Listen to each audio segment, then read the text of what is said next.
Hello and welcome everyone to the Winter Major presented by ICCU. Ready to start off the preseason, regular season starting off in a week. We got action, we got Valorant here today. For the casting desk, my name is Eric Deserex Patron, joined by Nathaniel. How you doing, man? Well, I am doing absolutely splendid. Just ready to see some lovely high school Valorant gameplay. Yeah. I feel like it's the most fun to watch because it gets a little chaotic sometimes, but that's what I love to see, you know? Yeah, we'll have Valorant today. We'll have Super Smash Brothers today. We got a lot of action today. Pretty much, it's going to be my breakfast personally. You know, got to get that as much gunplay as we can in. Yeah, and it's going to be precise, as they say. But off of that note, we will have our first match coming up in just a second. As you can see right behind us, Bishop Kelly, that's their junior varsity team, will be facing off against Middleton. Yeah, and Middleton, just a little history, I suppose. So they didn't qualify for state. In the qualifications, they got to the final round, and then they were on literally match point of a Swift play, which is a best-of-5 series, and they lost on the last round. So they're like right up there, pretty much ready to qualify for state. Bit of a way to maybe show, you know, how they've improved over the off-season. I mean, that's always great, you know. Knowing that you're that close shows that you have the potential to make it just a touch farther. You can find those improvements. And interesting thing here to have the junior varsity team of Bishop Kelly here, which, you know, you don't have junior varsity teams in state, so it's kind of nice for them to actually get the stage time. Yeah, it's lovely because the stage, it's always the first time you're up there. It's really nervous, like nerve-wracking. So I think it's also just a good idea from the coach to have the junior varsity team play on the stage, because the varsity roster at BK is a bunch of seniors, so they're going to be graduating soon, and it'd be good to get some reps in with the other team that's going to be taking over pretty soon. I mean, eventually you got to play on that main stage through the varsity team, right? So, yeah. It's only a matter of time before you're actually getting those reps in, like at the highest level possible, which, as you said, it's very nice to have the JV team get this stage time. And, of course, going against contenders in Middleton, who, as you said, that storyline, 4-4 match point, definitely got to hurt. So, hey, they're going to be coming into this with a chip on their shoulder. Yeah, it's definitely going to be a bit of a showcase of, you know, what the skill levels of the two teams are. And here are some of, the ICCU. We're going through a little bit of both. Quick shout out to ICCU, though. They do sponsor and support this game. But let's talk about Doc's keys to the game in Valorant. Support the carry, spend and peek wisely. Check your angles, please. Support the carry. Off of that, Daniel, what are your keys to the game? Well, I say they change at the high school level, and support the carry makes the most sense, because the high school teams are usually like this one dude who's, you know, number 10,000 in the world, like ranked, and then it's just like he gets his 4 friends to also play Valorant, and so it ends up being just support the carry is the strategy. Doc's keys to the game brought to you by Blue Ribbon Painting. We got to give a shout out to ICCU, quite proper, because thanks to ICCU for their continued support of Boise State esports. Hey, we've won multiple national championships, piled up more than 1,500 wins. ICCU, looking after your daily balance. Visit ICCU.com. So yeah, again, this is a preseason match. So to you, say you're in their shoes, for example, how are you looking to take this match? Is this something where you're just kind of like lightly warming up, or are you looking to take it on a more serious level?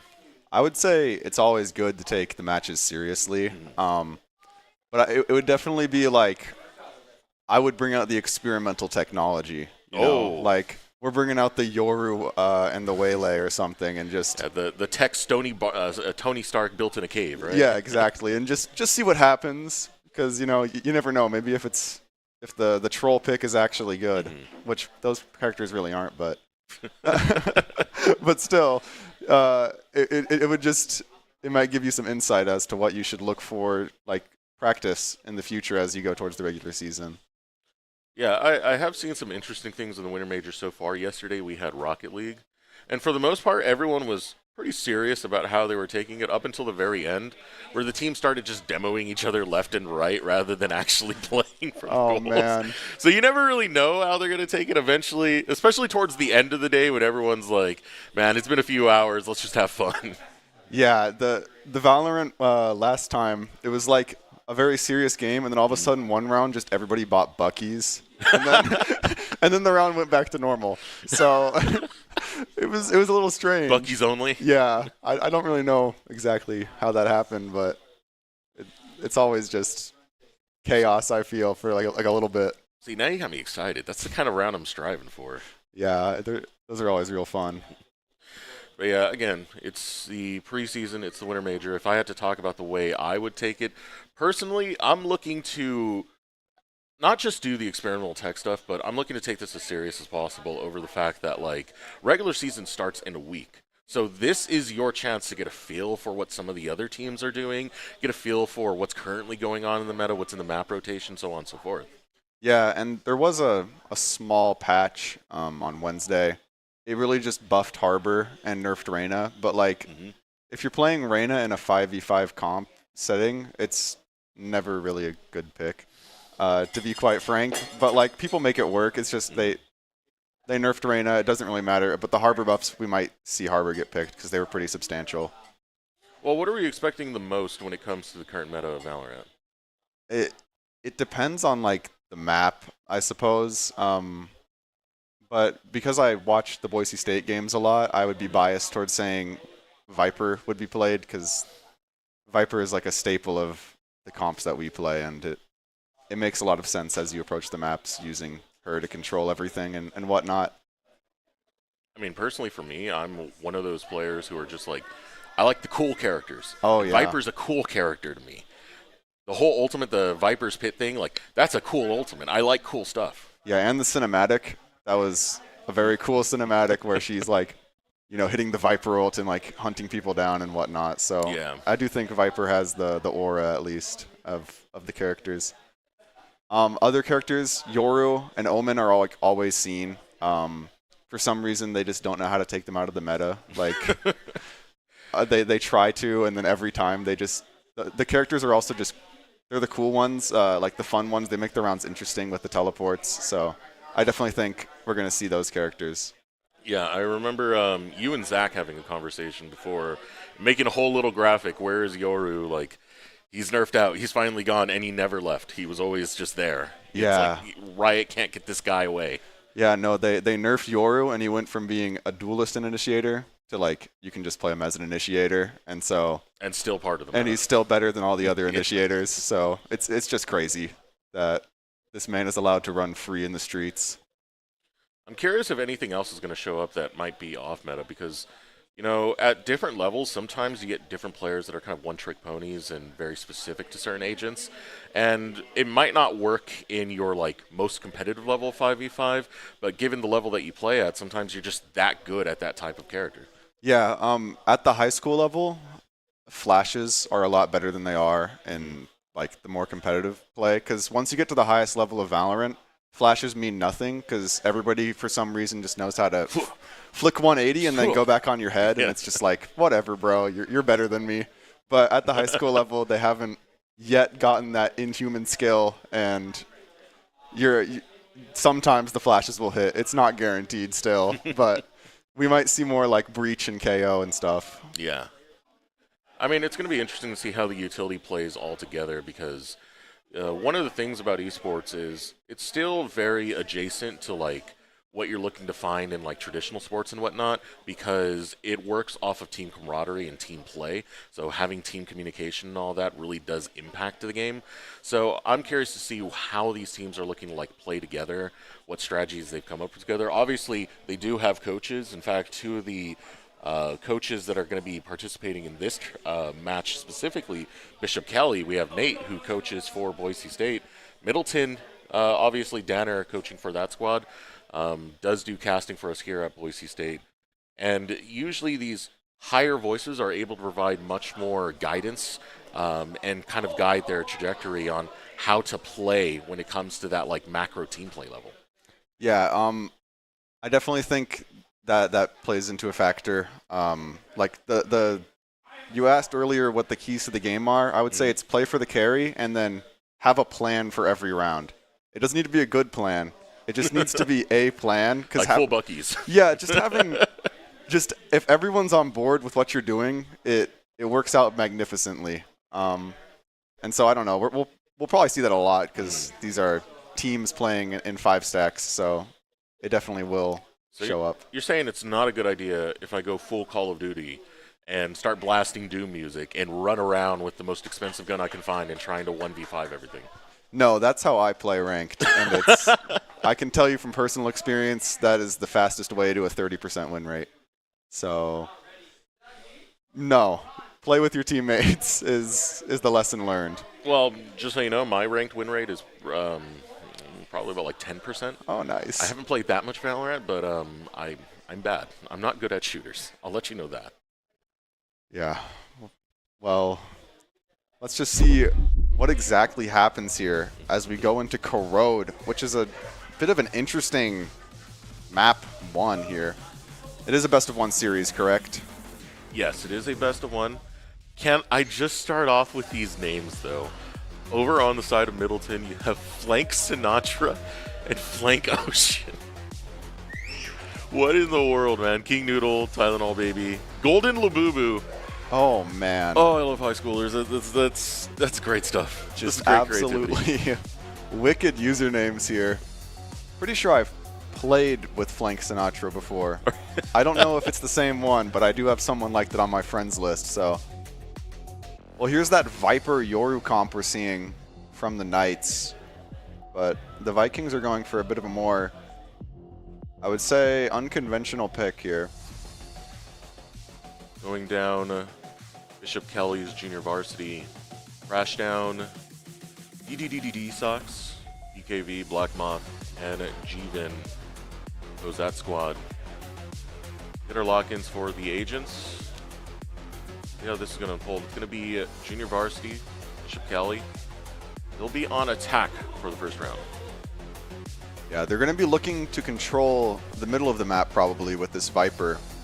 And the Brimstone is a bit of an interesting pickup because typically what people say is don't pick Brim on a map that has mid.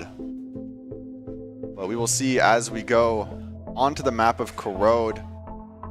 Bishop Kelly Knights versus Middleton Vikings. And we'll see just exactly what chaos will unfold as we go into this map. Well, what are you expecting? I'm expecting chaos in general. I mean, we're talking about high school level, right? So I kind of look back to some of the keys of the game. We're talking about like support the carry and whatnot. Oftentimes one player, just that good, can be the one to really make or break a lot of the games. I think we've seen it over some of the other high school tournaments we've covered in the past. And usually that one standout player, the moment they go down, suddenly the team is running around like a headless chicken. So being able to provide that support and keep that player up is going to be a big thing. But otherwise, just complete chaos. And it looks like it's a fast B push here. Oh! Golden Labubu taking the early peek and has to fall back onto site. Yeah. And that hot hand's going to slow down the push a little bit. A 5-stack so fast. Golden Labubu's down, and so is Tylenol. So is Flank Ocean. This attack from Bishop Cali snappy onto the B site. With such little space, really, for Middleton, it's going to be quite difficult to retake this. As Flank Sinatra slices the pie and finds the first, but it's quickly traded out. Ooh, King Noodle versus the world right now. 1 low health, 3 fully charged members of Bishop Kelly looking close. Out. King Noodle gets 2 back-to-back. Okay. King Noodle under stress, under pressure, gonna look for another one. Couple shots go in, doesn't really find the head right there. Able to get the health bar lower and lower. King Noodle. My. Starting off round 1, not enough time to find the defuse, however, but still, what a great round coming out from King Noodle. That is 4 ult orbs on the Killjoy, which is a very important ultimate to be having early. The lockdown, so strong. And maybe, do you think that's our Middleton player? Yeah. I mean, when you're taking on the entire team by yourself like that, King Noodle versus the world. And it turns out King Noodle can bench press quite a bit. Oh man, just holding up the team like I don't even know. That's crazy. He's the anchor here. We just make more weightlifting references. Deadlifting. Do a few shoulder rolls with members of Bishop Kelly. King Noodle playing in pocket, gets dashed on early. And he's just outclassed by the rifle there. Oh, there's the issue right now. King Noodle's not going to be there anymore, so Bishop Kelly pushing forward. Looking for some more. Flank Ocean going to go down as well. The stack on A side going very well for Bishop Kelly. Golden Labubu will find some vengeance, but the spike getting planted by Bishop Kelly. Golden Labubu just really needs to look for a kill here. That's all he can ask for. And he's unable to find it. Bishop Kelly winning the round that we kind of expected them to based off the economy. Yeah. But interestingly, they kind of went for a hero rifle buy and now have quite a good economy coming into this next round. Middleton is like pretty equal in credits here. So this is usually supposed to be Middleton is very favored to win this round, but Bishop Kelly went for a bit of an interesting buy. And it seems that they're keeping this fast tempo as we go into this next round. And it's crazy because it feels like the game should be 1-1 right now. Just that defuse not coming out in time really did hurt for Middleton. Still though, be able to try and make the most of this buy going forward as they look to defend B side. Already pushing forward, Bishop Kelly as a 5-stack. Out comes the flash, but the Cloud Burst blocks it. There we go, Flank Ocean finding two back-to-back. Golden Labubu gets one as well. Middleton defending B-site well. Also setting up for a flank all the meanwhile, putting the pressure on the Bishop Kelly. Crash Downs respond to that pressure by taking down one, but Tylenol Baby gets the follow-up kill. Only one remains for Bishop Kelly. He's in a bit of a pincer here. Surprise! And just like that, Middleton will take that round. And overall, great defense coming out of Middleton. They were able to respond to that snappy attack that Bishop Kelly's been doing on a lot of these sites. And even having the flank to follow through and play some cleanup, going to be pretty nice for their regards. Yeah, something that Bishop Kelly is going to realize pretty soon here is fast pushes won't work into Middleton's comp as they just have 4 Molotovs. So it really just slows down a lot of the pushes. And this mid space is going to be very important. Viper Wall comes up, helping control mid, and that's a stinger coming up pretty fast into Link. Take the bait onto the clone. Or util being used up here by Bishop Kelly's attack as they run down middle, now looking towards A side. First shot comes in, Flank Ocean's able to find one. Now look at this, we got a pincer maneuver coming out once again. They don't realize the flank is headed their way. And Flank Sinatra living up to the name, getting one. Alongside Flank Ocean as well. Ooh, popping them. It's a flawless round for Middleton. And this is the trap that Bishop Kelly is going to keep finding themselves in is if you 5-man push into one area and don't control any more space, and then Middleton throws down one of their many mollies, they're just going to get stuck there. And then the Flank brothers are going to show up and just, there's not much to do in that case. That's a good name for them, the Flank brothers. As brilliant flanks being played out, I mean, this is what happens, right? You're looking to just brute force a play versus someone who's playing more tactical in Middleton.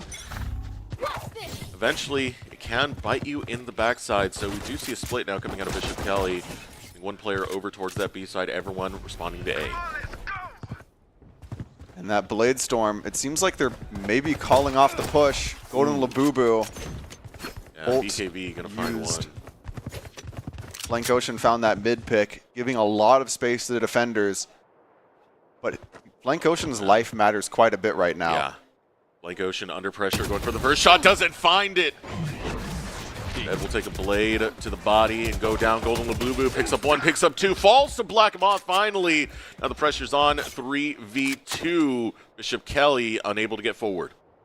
And the Knights really want to be able to go in mid and grab those rifles, but they're the round just won't allow them to do it. From their perspective, there could be the entire team watching those. And that's noise made as they grab the orb, and Middleton's aware of the push. Launching smoke. Right away, smoke gonna come out.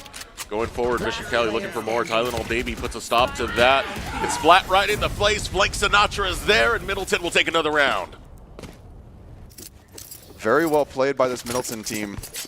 To me, at least, it feels like they're counter-stratting and reacting to what it is that Bishop Kelly's doing. And I can hear through my headphones the comms that they're giving, so I know quite well that the communication is at least there. You know, Valorant's such a momentum-based game as well, so when you start feeling the vibes, and you can hear just right behind us the screams of nice coming out from the team, when it's that positive, they're going to start playing better as well. You feel good, you play good, and now here we go, the split coming out from Bishop Kelly. Yeah, and as they just slow walk and take this space, it's going to maybe deny some information from Middleton and bait out a rotate.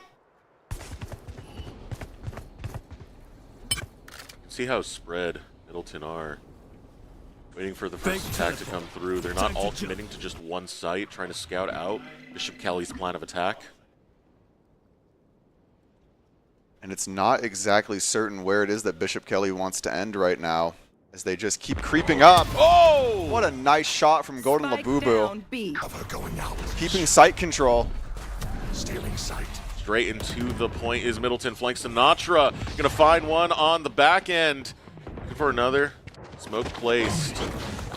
G-Vin takes down Golden Labubu. Crash down. Now stepping up. Suddenly things looking doable for Bishop Kelly as they begin to descend onto Flank Ocean. But Flank Ocean has the quicker trigger finger. Black Moth able to get some vengeance back, 2 versus 2. Left.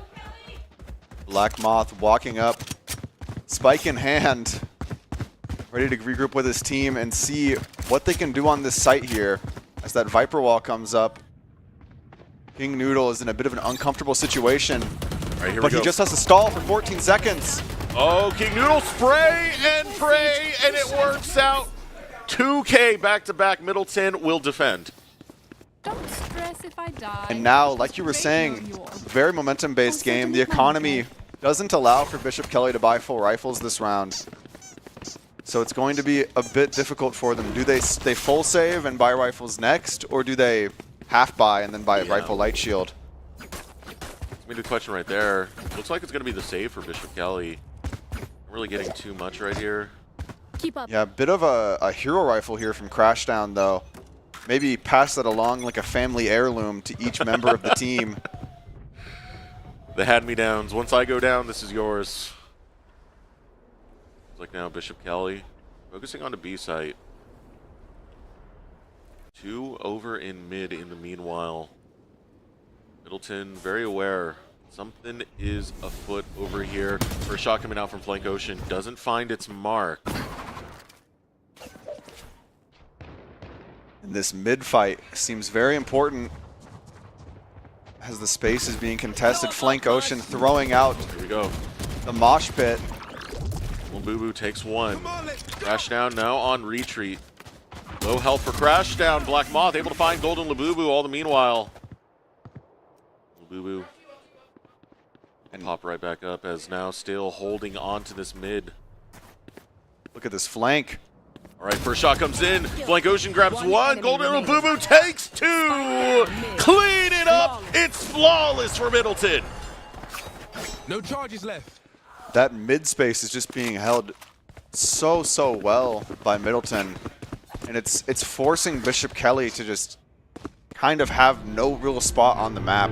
Yeah. They're just sentenced to playing in their spawn, or playing in B main and getting flanked, playing in A main and getting flanked. Something needs to be done about this. And I'm not certain if I agree with the sentiment of just push a little bit faster. But it seems like that's what Bishop Kelly is wanting to try. Maybe the dimensional drift comes out here. Feels like eventually you have to fight for some level of control of the map. And that's what Middleton are doing incredibly well, is now looking to jump in. Dimensional drift going to be used by BKB. Try and scout out whatever information he can gain from this. Now this push onto A site working out so far. Spike going to be planted. Middleton are pushed out for the time being. Spike goes down. Rash coming through, but it does not connect. All right, here we go. Flank Ocean able to grab one, grabs two. G-Vin fighting back. And suddenly Bishop Kelly kind of liking their odds. One more remains for Middleton as Crashdown and T-Sox looking to protect this spike. Here comes the shot. Tylenol takes one, needs to just find the Viper. So close right there around the corner. Tylenol will save it all and defuse the spike. And I mean, that was maybe the perfect round for Bishop Kelly, what they were asking for. They got into site super fast. They got the Viper's pit down. They had the space. Everything was going right. And then the round, just the trades were messy. It's just a very chaotic spot in the Viper's pit. We said it was going to be chaos, Nathaniel. We did very indeed. Very much was. What a nice clutch coming out there. Tylenol looking fantastic at the tail end of that. Yeah, just absolutely able to find that shot and just take out Crashdown. And it looks like maybe mid is going to be fought for here. Yeah, Bishop Kelly. I hear an operator. That's always spooky to hear. Peek around the wrong corner, you're gone. Here we go. Speaking of peeking, not going to work out well for Golden Labubu. G-Vin grabs that kill. Now mid contest. In Bishop Kelly looking to go forward. Black Moth finds flank, but flank will find G-Vin. I forget there's two flanks, so I was going to mention that. Now, Middleton going down very quickly. Double the numbers for Bishop Kelly as Flank Sinatra tries to hold ground. It's too quick for Crashdown. And with just one remaining on A site, this is looking like Bishop Kelly's game. But can King Noodle do it again? He's got to go through the gauntlet here, walk all the way to the other side of the map, and through 3 knights. Around this corner, it's not looking good. King Noodle finds one. Comeback begins. Who's next for King Noodle? Is he going to be quick enough? See right there, Crashdown. Going to be the next opponent stepping up. King Noodle finds it. That's 2. There's 2 more left, plus the spike that needs defusing. I don't think you're going to get the spike, but can you get the moral victory? No. Black Moth will put an end to that. But boy, did he deny quite a few guns from the Knights, who are just coming off of a pretty bad economy. And on top of that, the lockdown has been charged for the side of Middleton, which can be used to kind of take a site back for free, which matters quite a bit when the enemy team is going to be playing so aggressive. Notably, though, the Knights do have 2 counters for the lockdown here, with the Orbital Strike and Hunter's Fury. And it looks to me like it's a fast A push. Yeah, time will tell how these ultimates will be utilized, but here we go already! BKV with the takes outlaw. Out the Golden Labubu. And pressure towards A. Hit site. 2 members look to hold it. So some better map control now coming out of Bishop Kelly, not just the full 5 stack that we were kind of getting earlier. yeah, they've definitely slowed the tempo down. And it's throwing Middleton off a little bit here, as the rotate does come through all the way over to B site around the world as the Knights go on their conquest here. Man, what does Tylenol have right here? There's so many members coming up. Flank Ocean's going to fall to BKV. Tylenol takes 1. Black Moth has been slain. Tylenol looking for another, but Crashdown will stop Tylenol. Here we go. Now holding this side flank. Sinatra gets 1. Gets traded immediately by G-Vin. And out the back end is going to be King Noodle. Spike planted. King Noodle versus 3. Yeah, King Noodle has a lot of space he needs to fight. He can't really slow walk here. He has to play fast and just look to kill. Finds the first. What you're asking for. King Noodle has been good in these situations. Now looking for another. Doesn't realize there's someone right behind him. He's got to act quick. He spots him. Gets caught by Crashdown, and Bishop Kelly getting closer and closer to evening up the score. Very well played by the Knights there. going into a crossfire once they knew exactly where King Noodle was. And that's the type of maybe on the foot strategies you want to be able to see, is just, we have the bomb, we know where this guy is, let's just make it impossible for him to win. You choose one angle, you'll get caught in the other. Now Bishop Kelly, the Knights, fighting back quite well. The junior varsity squad, you know, getting the stage time again could be pretty valuable, and they're making the most that they can of it. Still going to be down 2 rounds, but fighting to bring this back to equal. And as they try and take this space, some noise was made. And Middleton throws out the smoke off the sound of that footstep. Right here, still have the cover. Mike Ocean not realizing the threat that awaits him. BKV taking out the flank of Golden Labubu. Middleton down a map. Yeah, BKV Ava has been absolutely carrying this attack half by getting these impact kills. Gavin with a nice kill on A main, making it so hard for Middleton to control anything. They only have 3 players, but the whole map could be attacked.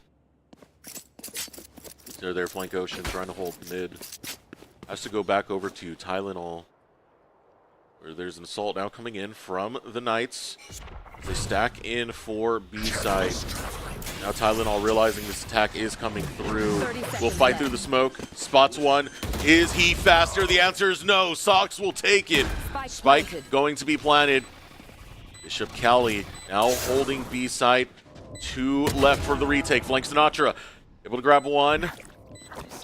Knows one's hiding around that corner, looking for another. Flank Sinatra gets 2. That's high value right there. King Noodle needs to clear out 2 and get onto that bomb. And those shock darts are going to stall him a little bit, but King Noodle continues to walk down and is unable to find the shot, and it goes the way of Sox. Bishop Kelly Jr. Varsity fighting with tenacity. They've adjusted a lot of their strats, right? Early on, we saw them just going for the 5 stack, trying to attack sites. What ended up happening?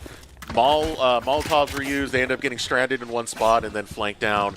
Now they're kind of expanding what they're doing. They're taking their time, and it's resulting in some pretty good rounds being taken. Now on this round specifically, I would bet everything that I own that Middleton wins this because they have 5 ults. So surely it goes the way of them. I would bet everything you own too. Oh, okay. Thank you. Gonna take the bait on the clone. Gonna give away where Bishop Kelly might be looking to attack now as they head towards A site. And this slow walk into pocket. Ooh. King Noodle able to just stop the push in its tracks. And that's Spike noted. Bishop Kelly still pushing forward, very carefully, very calculated. 2 members of Middleton still hanging out over back that other side as we have a little technical error. We'll get the game back on screen in just a moment. You'll hear some of that action going down. Maybe this is production trying to save you from losing all your belongings. You know? I see. Well, shout out to production then. But to me it sounds like oh, okay, never mind. Middleton flawless after using the thrash that suppressed 2. Well, you get to keep your belongings nonetheless. So. Flawless. Nice little flawless coming out from Middleton before we do swap sides. And it's going to feel good for Middleton. 2-round lead, but also, hey, you got to respect and commend the performance coming out from the Knights. Yeah, very much so. Something about the attacker side is sometimes it's very difficult to adjust to what people are doing because on the defense, you're forced to play reactive. So it just makes sense that the team is going to be playing more reactive than the other one because they're on defense. That's just naturally how it is. But as we switch sides, maybe it'll be easier for the Knights to react to stuff because they're in the mindset of doing so. And so far, I'm pretty happy with this game. I mean, there were a little bit of expectations, you know, knowing that it's a junior varsity squad that's going against Middleton. I think Middleton so far, you know, definitely contenders. You're always going to know that, how close they were to state. But showing that the Knights can give them a run for their money Today's stream is brought to you in part by local dairy farmers and the dairy protein they produce. Thanks to them, Boise State Esports has access to next-level fueling options that keep our players playing at their peak. Unbottled, dairy protein that powers your performance. Visit unbottled.com for more information. And getting back onto that topic, now we're going to be switching sides. With this wide swap, I'm very curious to see how Middleton approaches their attacks. It seems like they're going for a 5-stack of their own. And you can see that Bishop Kelly, most of their defense is on B. Yeah, and importantly, the Sova Dart was dodged, so Bishop Kelly only knows now that they're pushing. Yeah. 1-for-1. D-Sox going to trade up. Another 1-for-1 goes through, but Flank Ocean able to grab 2. Now the spike getting planted by Middleton as they hold control of A site. Coming in now is going to be Bishop Kelly. King Noodle very close right there to getting caught out. Finally gets picked by Crashdown. Now 2 versus 2 on A site. Flash! Ooh, the flash comes Nice out. flash. It's beautiful. And that is exactly what we were talking about before the match started. The flashes are OP. You've got it. Yeah. Oh, I hope we get another look at that flash in specific. Just the angle taken here. You can see, tossed out. 2 blinded members. No time to fight back. Middleton using that utility beautifully. Yeah, and waiting for Flank Ocean to walk up to a spot where he can also play off the flash. Just doubling the value of it. Bit of that team play that we always love to see here. Here's a Viper Wall coming out to control that mid space. There. Middleton piling towards B. Hear the communication coming out from these teams as they realize what's going on right now. Middleton looking to push forward Bishop Kelly on the defensive end.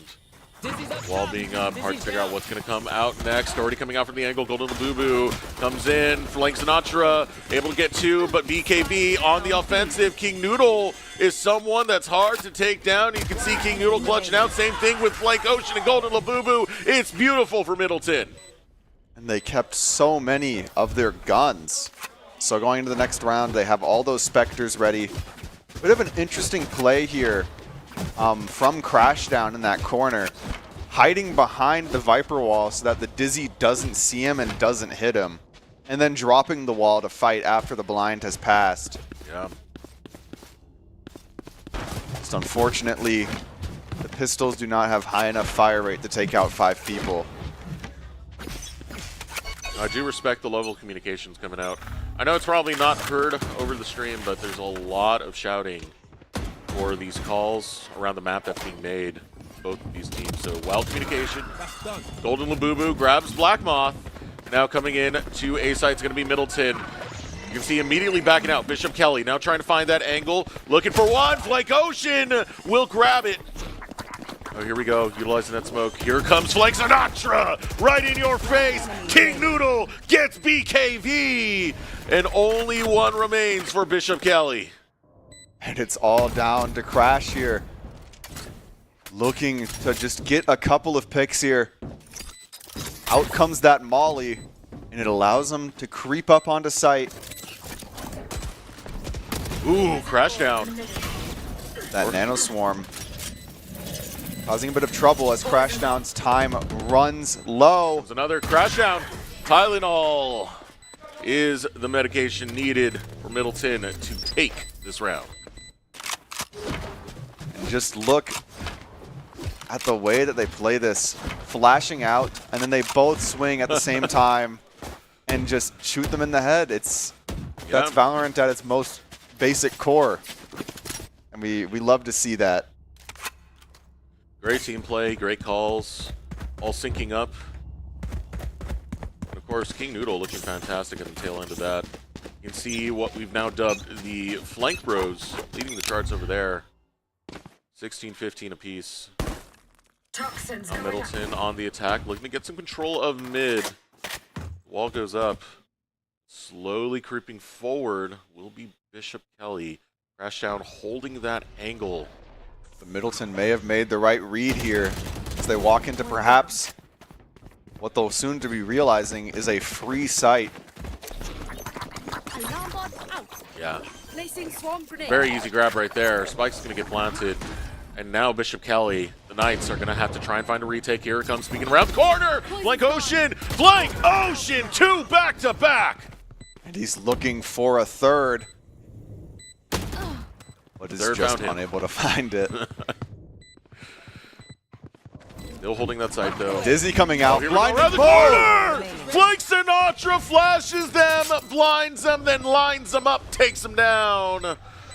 Only one remains for Bishop Kelly. I don't like those odds whatsoever. It's all down to Socks here. Time running low, full utility, and decides to save here. Making sure that Middleton doesn't get to charge up a 4th ultimate. With King Noodle perhaps possibly getting a kill there. Very wise idea. You can trust my bots. Cut your losses, Malfunction keep by your the wrong econ, time. and bail. Honestly, she won't miss that Best that finger. Bishop Kelly could do in that situation. But right there, that flash, flank Sinatra, man. That was some beautiful stuff. Yeah. People say that Gecko is terrible and unplayable in the current meta, but I am seeing a different story right now, is all I can say. The air horn is in the game. That is awesome.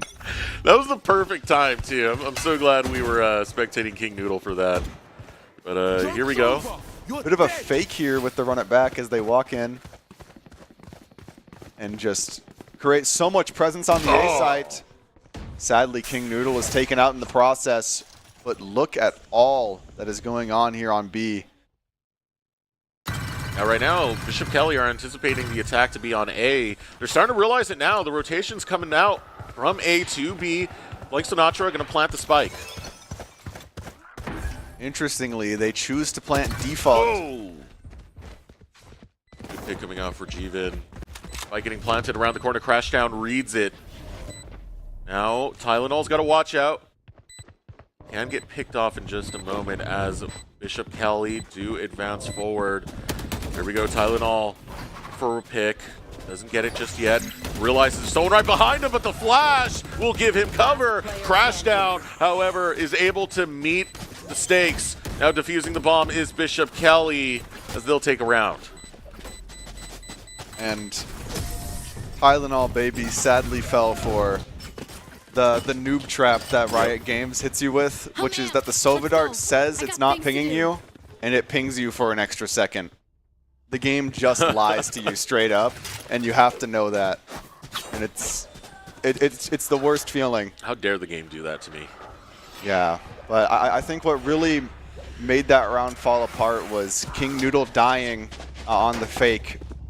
Had he not died, it would have been a lot easier for Middleton to play in that 5v5 situation. Right, next attack coming out of Middleton. Looking for this A-side attack, and they're going to find Black Moth quite quickly. Lone defender there allows Middleton to take control of A-side. You're looking to spike. Flash comes out. They're going to be worried about right now. They do have the cover they need, but Crashdown finds one in the mid.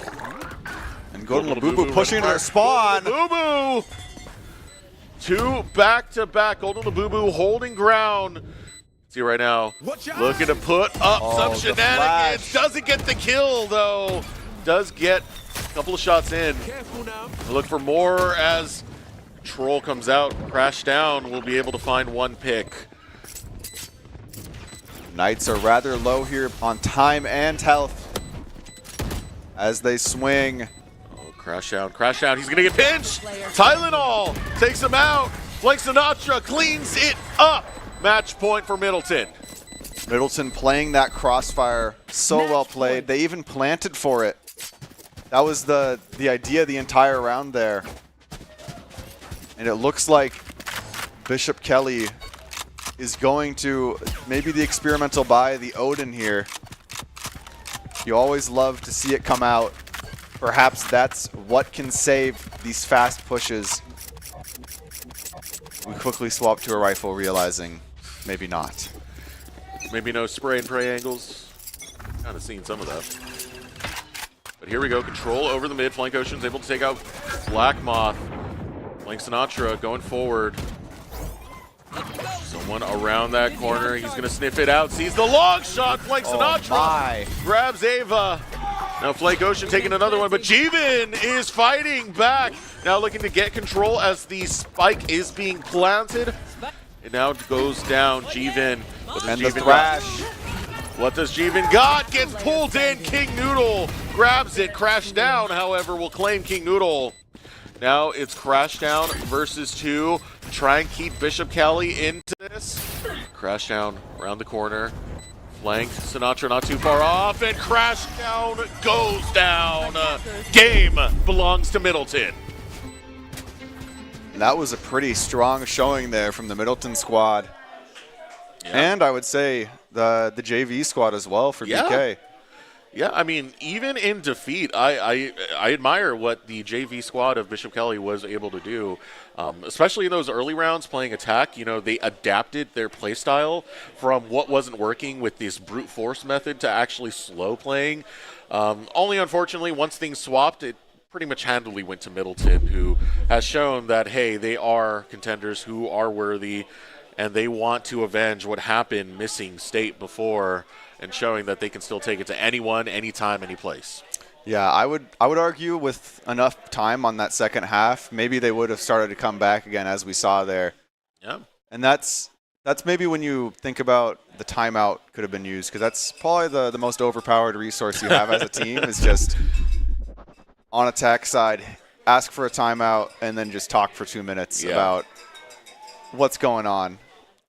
I mean, yeah, that's often very well utilized by teams. Usually when you start to spiral and you just have that timeout, you get a good talking to from your coach, it gets you back on the same page. You never know how effective that can really be for a squad and kind of resetting. But at the end of the day, you know, congratulations over to Middleton for taking this first round. Going to be fantastic as they proceed forward in our single elimination bracket. But off of that note, we are going to take a moment to get ready for our next match. As we take a quick break, be sure to stay tuned for more, because we got the Winter Major, we got the preseason, we got action here. Scott Matlock, underrated recruit, has built himself into one of the best defensive players in the Mountain West. What would you do if you couldn't fail? Would you see every setback as a catalyst to keep going? This is the innovator's mindset, because innovation demands daring.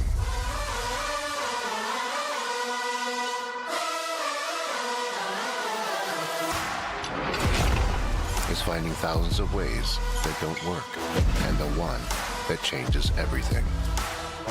It's when your unrelenting spirit sees the world's needs and says, I will create something better. So, what will you do? Will you let your genius run wild? Give yourself the space to be great? Set your sights on something even bigger, because we know changing the world doesn't happen by chance. It comes out of the blue.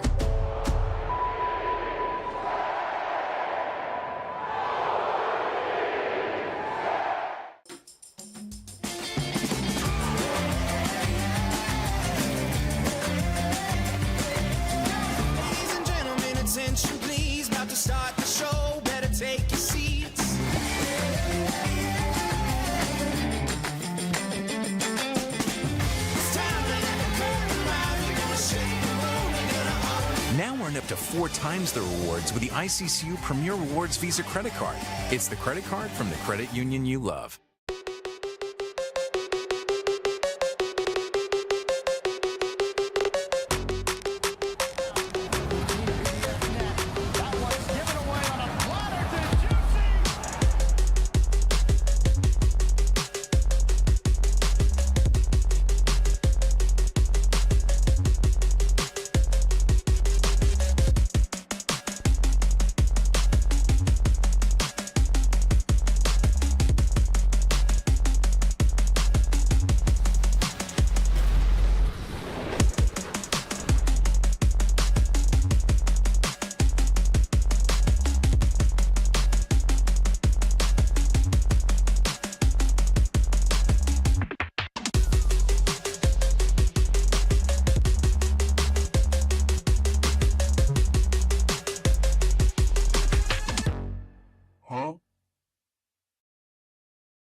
Since you guys have been in here, some things have changed. We've updated this place to be in its final form. New cabinets, new counters, all sorts of new stuff in here. This has turned into a place that wouldn't look out of place at an SEC or Big Ten football facility, and Dairy West has allowed us to have it here. We've taken a holistic approach to our player nutrition, and we're really thankful that Dairy West has made sure that our fueling station is the best in college esports and really at industry standard for any college athletic department.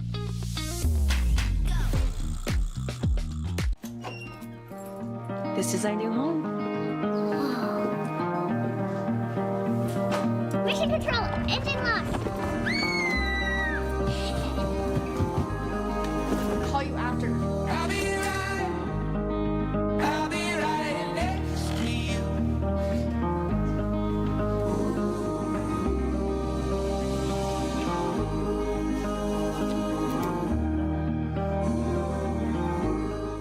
My friends know me as Derek, but I'm also Master Sergeant Raxter.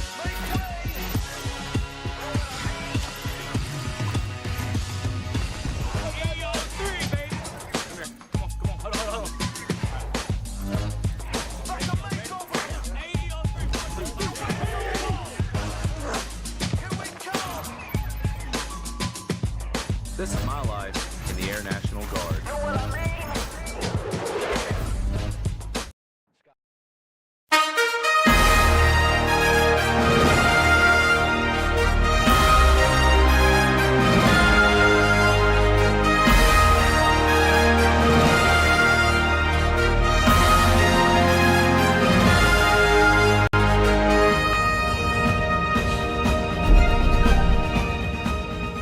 Welcome back, everyone, to the Winter Major preseason being thrown down in Valorant currently.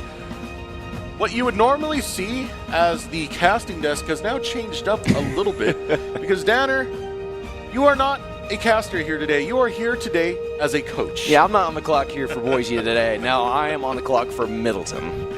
Yeah, so I guess first things first, being the coach of the team, how is it coaching some of these players? They had a pretty phenomenal performance against the JV squad of Bishop Kelly. Honestly, it's a great experience being a coach because it gets you that different kind of mindset and perspective compared to the players, and it lets you just see their growth, and their performance on stage is so enlightening to me. And seeing them get that win was huge. I mean, I'm sure you could hear me in the background. I'm screaming like usual. And heard you yesterday too, man. Oh, yesterday was crazy. Don't worry. But no, seeing that win was amazing. They're going to go on to play Bora Varsity over in the Battleground. They're getting ready for that. I'm going to go back there and watch that. But it's really fun seeing them play. And it's also just good because all around, they're great kids. And their mentalities are amazing. They have a great time. They don't look at this and think, oh, we need to go to downtown and play some Valorant. Oh, no. We get this opportunity, and they're taking it to their full advantage, especially with regular season next week. They're doing phenomenal. So talk to me about some of this early play, right? Very early on, Bishop Kelly were doing these kind of fierce 5 stacks and kind of just blitzing some of these points. You even had these highlight moments where a player like King Noodle, for example, would end up clutching out all the kills, but it would be Bishop Kelly getting the first 2 rounds early. Do you get a little bit concerned there, or was it like, okay, we can read them and then adapt to whatever they're doing? I have faith in my players. I mean, after watching those first 2 pistol rounds, I'm not too worried just because that's how Valorant works. Typically, if you win that first round, you're going to get the next because the other team's on a low buy. You're forced to be pistols. And then that third round, that's when we get rifles, and that's when things can really get interesting. And that's when I knew my team had the edge on that because I have definitely 3 players on that squad that could handle the pressure and handle the situation. And they did phenomenal. They ended up getting 6 rounds in a row, putting them ahead. Half got a little by that half got a little close. Actually, on the last round at the half, Golden Labubu crashed. His game crashed, but they still ended up getting the round win. Okay, that's what the tech. We saw that out, yeah. So he crashed, and I was like, oh no, couldn't pause mid round, so they had to wait. Ended up winning it out. So 7-5 half. I was super happy about that, and then they just went on and did a great on the attack. So speaking of Golden Labubu, This is someone we saw yesterday in Rocket League. Do you want to talk about this player a little bit, doing 2 different games? He's kind of a dual threat for me, and I love it. He's one of the few players we'll have played 2 games, and he does phenomenal. Like, if you were watching Rocket League yesterday, you saw him as a Zebra for the squad of Middleton. We went 6-0 yesterday, did a phenomenal job, and he did phenomenal in the second and third series. I mean, my first series was Suki all the way, but he's doing great. I mean, you saw him on the Phoenix on this last match, and I'm sure we'll see him later on today as well, but it's phenomenal. They're doing great, and he is an amazing player. So we've talked about a lot about your team. I do want to talk about how it was going against the junior varsity squad of Bishop Kelly. What were your anticipations going to this, and did they kind of exceed any of your expectations as you faced them? I don't really know if I really set any expectations going to this. I kind of just looked at them and said, it's a blank slate. It's a new team. I don't know, and I'm curious to see how they do. And they did great. It was a solid squad all around. They did phenomenal. They held us really close towards that first half, and then second half our attack was good. But, I mean, for the JV squad, that's saying a lot. I mean, Bishop Kelly's varsity is phenomenal compared. But, dude, solid junior varsity squad out of Nate. He's doing a great job over there. So that was your first opponent. Yeah. Is there anyone in the bracket that you're particularly shooting for? I think just getting a look at Bishop Kelly is going to be the goal here because we did not qualify for state last year, so we never really got that opportunity. So I think now getting a look at them early and then now having the rest of the season to, grind and build play styles and try to get some stuff figured out. All right. And you had talked about state, just barely missing it. It was a tiebreaker. Unfortunately, did not go your way. I want to know, what's going to be different for the team this year? I think it's all going to be mentality. I think getting that mentality set early, making sure, hey, we're going to go into every series, every game, making sure we are the better team on the map. And if we can get those wins, then we can set the precedent and we can work our way towards state slowly but surely. All right. Do you got any shout-outs before we let you go? I mean, shout out to the players. They're doing phenomenal. I love having them here. I love the enthusiasm out of them wanting to be at these competitions because just as much as I want them to be here, I want them to want to be here, and they do. And it's awesome to see, and I love them being here, and I love their performance, and they're doing great. Yeah, you can definitely hear it from the stage every time a good play is made, man. They are loud about it. But thank you so much for joining us, giving us that valuable insight. And it's great having you here for an interview instead of being a caster, man. It feels a little weird. It feels weird to me, too. But, hey, the team's doing fantastic, each and every one of them, apparently. Yeah. But, yeah, thank you for your time, man. Absolutely. And we'll be right back as we get ready for our next game of the day. So be sure to stay tuned. Bang. All right. I wanted to stretch it. Yeah, that's fair.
My friends know me as Derek, but I'm also Master Sergeant Raxter.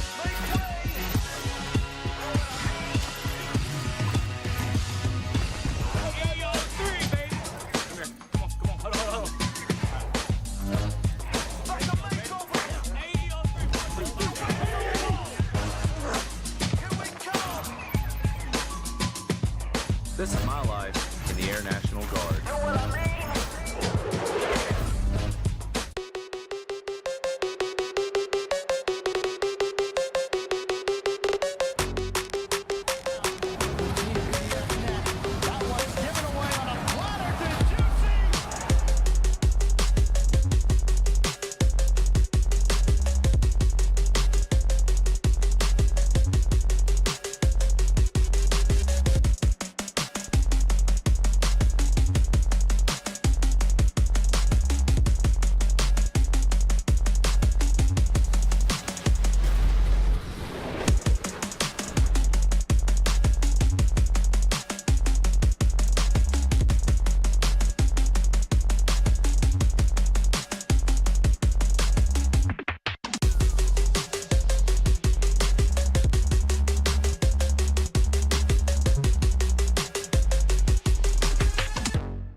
Welcome back, everyone, to the Winter Major presented by Idaho Central Credit Union. We're here for more Valorant Round 1. We saw it went the way of Middleton. Now we have a sort of lower bracket that we're doing doesn't actually count towards the grand finals, and so these teams can get a little bit more play, a little more experience. Participating in this time, it's going to be Bishop Kelly's junior varsity squad versus Bora's junior varsity squad. And I want to throw this conversation over to you, Nathaniel, because Bora, you happen to be a little bit of a trailblazer when it comes to their esports. I suppose. Me and Zach, the other caster for Valorant, is here sometimes.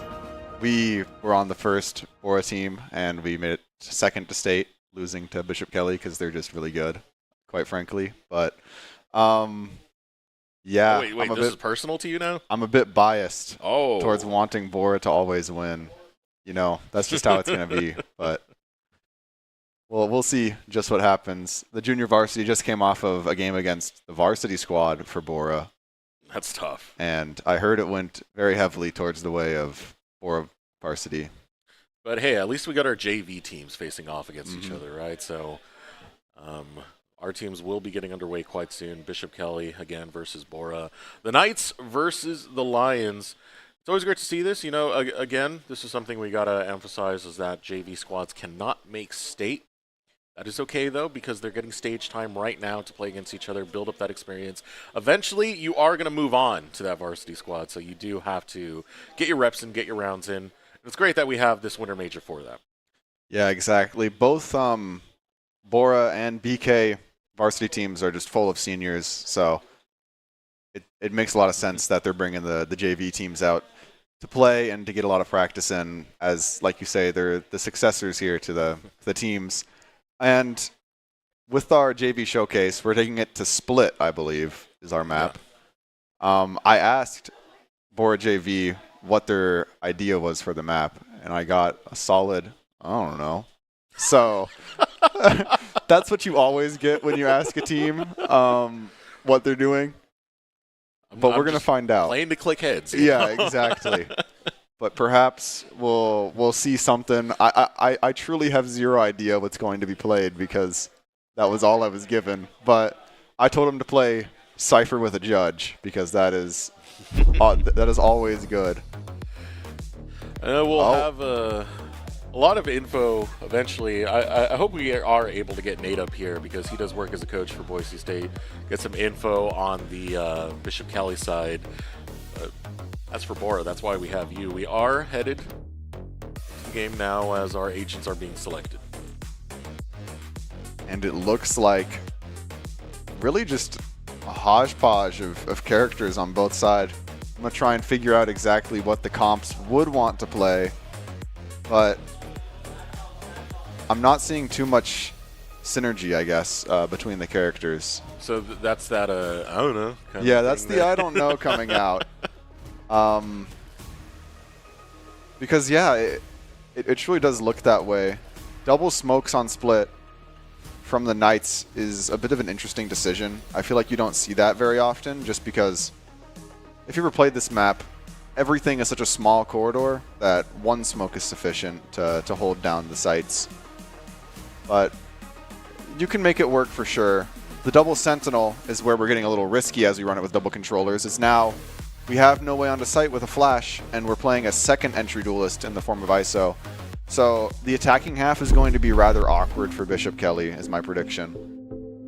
Was there a side you favored off of that? Well, without the bias, of course. Hey, without the bias. Well, this map tends to be extremely defender-sided, so I think drafting for the defense is an approach. So I honestly consider there's merit to both comps that have been drafted. I hear you fighting tooth and nail to say that sentence. I'm trying to say something nice here.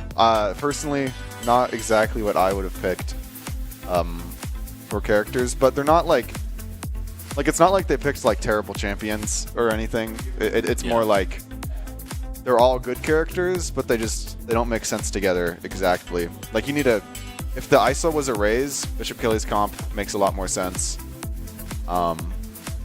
And I didn't even get to really looking at Bora's, but I know it's going to be something to look at. It's very similar, actually, to what we're seeing Middleton do. You get a good look now. Starting off round one, Bora on the defensive side, attacking now from Bishop Kelly. They're getting snappy with it once again as they do the 5-stack straight over to B. Here we go, trying to peek out. Plenty of members of there to Bora to defend, and Specs is going to get 2 of Bishop Kelly off the map.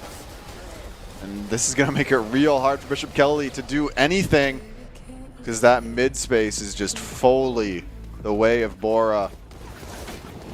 And this long rotate is going to tell the Lions exactly what they need to hear, exactly where they need to prowl to find these Knights. And that is A main. Oh, watch that corner, watch that corner. We come in, Minecraft B takes a couple of shots and we'll find it. It's flawless for Bora. Yeah, and something that is going to be a reoccurring trend on this attacking half for Bishop Kelly is they have literally nothing to deal with the Cypher. Something that's important on Split, or used to be, was draft a character who can deal with Cypher. It doesn't matter who, just have one. And since they don't have that, it makes it a bit hard when the Cypher is picked, even after all the nerfs. So avoiding a site completely makes a lot of sense, and we might see that as well from the Knights here. Lions going to try and read out where Bishop Kelly might be going. Bishop Kelly going back to the strats we saw very early on against Middleton, where they just stack up and attack a site. Ooh, but look at this angle now. Oh, it's red. And just like that, Skull is going to go down. That Spectre. Really important, as Julio, Super Coolio takes him out and easily gets traded back. Specs gets a couple of shots in, but takes some himself. Pretty tricky right now for Bora. Still being able to get some healing right back in for Specs. Now it's up to Bishop Kelly to make the play right here. You can see they're moving over to B site as they look for a peek. Coming out, Specs will grab one. Now getting planted. The spike for Bishop Kelly. Minecraft B will take out another, not realizing, oh, the shot's not found, but still the chase will conclude with a Bora victory. And that round got very messy there. Oh, yeah. But it did show merit to the idea of Bishop Kelly. Just avoid the Cypher, and you'll probably have a good time on attack, as they're able to take so much space and then just narrowly lose out on these trades. I mean, look at the Lions' health bar. Everybody is one shot. It's just an absolute fiesta there in the mid-round. Yeah, but you got to land the shot, right? Yeah, the shots were landed. Rifles coming out from the Lions here. We saw a lot of them actually having bandits and ghosts there, so they're able to afford rifles. Bit of a new strategy people have popularized is playing for the third round instead of the second. Right now, Bishop Kelly attacking A side, coming out from the top. Oh, Julio not going to get much.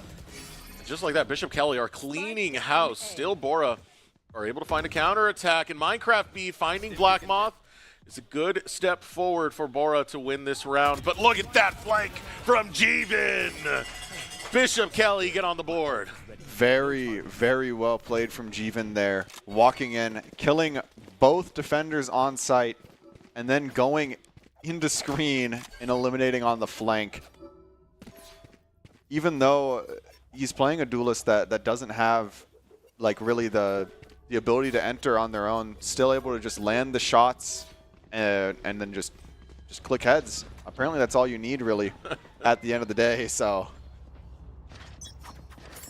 I can harp as much as I want about the character selection. Just click heads. Daniel's other keys to the game. But here we go. Now walking in is Crashdown, looks for one angle. Specs is going to put a stop.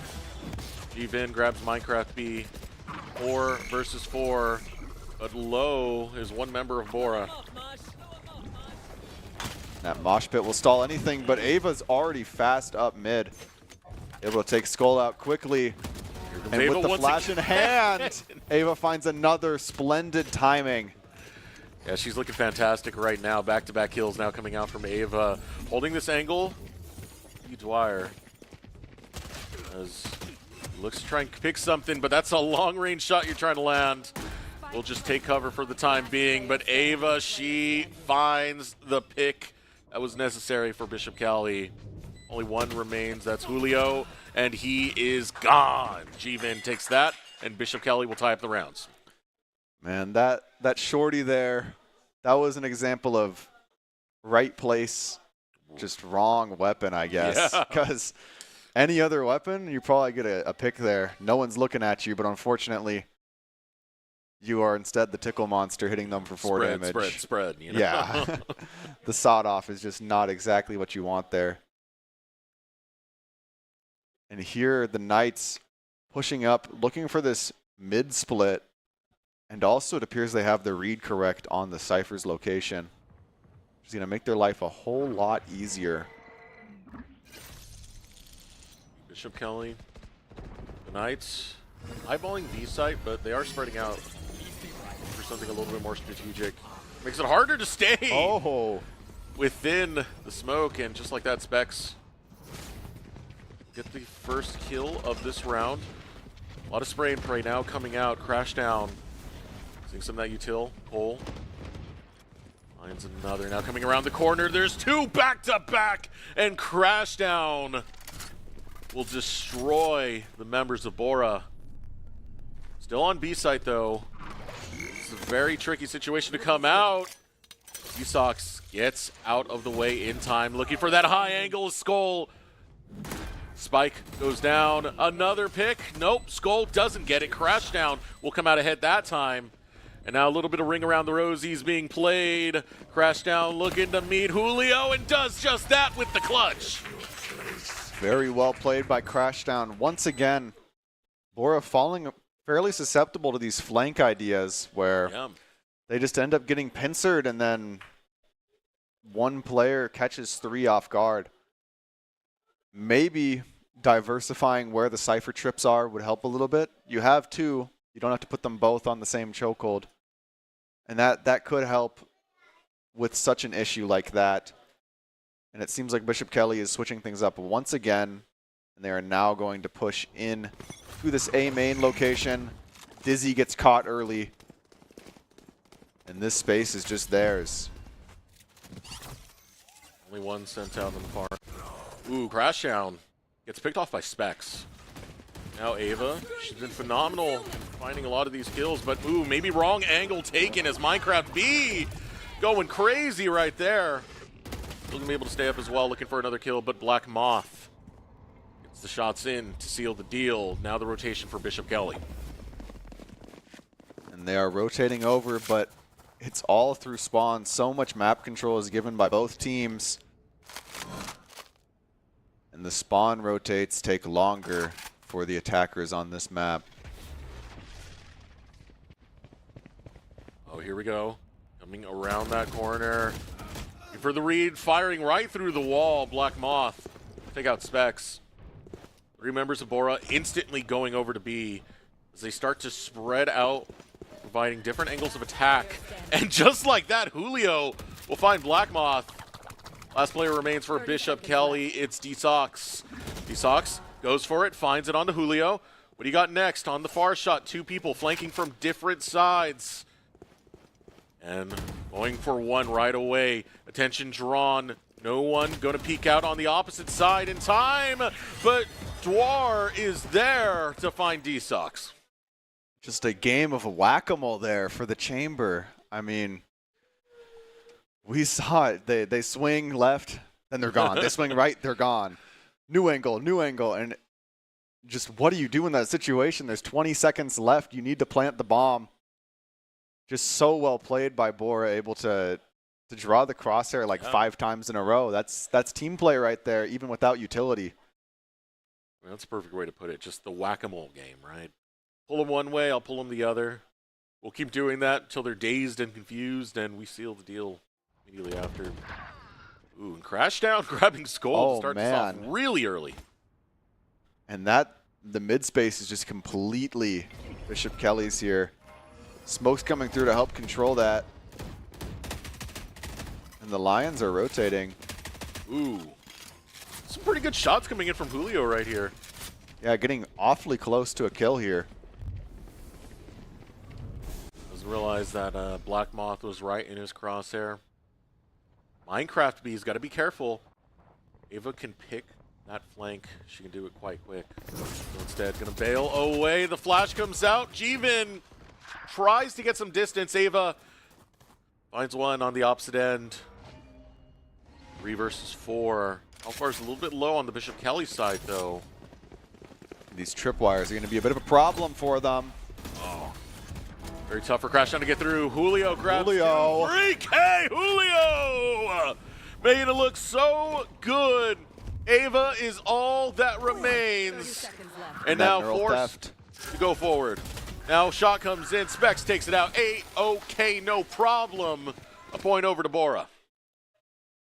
And the economy is looking a bit awkward for both teams here, as they both can narrowly afford to buy, making this round coming up probably the most important one of the map. And we have a lot of ultimates on board to try and swing it in one direction. Julio was fantastic on that one, man. I really did like the angle he took. You know, taking a high angle. Playing off his trips, too. You can see them through the wall there. Yeah. Just very well played. And something that they need to look out for here is this Chamber Tour de Force. Immediately, the rendezvous has to be used. But Sox will happily just hold this angle for the entire round. Sox, no problem. Looking through the wall. Jeevan takes the first kill. Skull is able to return fire onto Sox. They know Crashdown is right here. Wingman narrowly missing. Ooh. Spike down A. Minecraft B taking out Black Moth all the meanwhile. Jeevan, watch out on this corner. Jeevan takes out Minecraft B, quickly bails out before the peak comes back in. And the kill contract goes the way of Specs. Like that. Cleaning up house will be Bishop Kelly. I'm going to try and plant the spike at the same time. This will keep it even, 4-4 apiece. Yeah, and using those ults very much so leverage the round in their favor.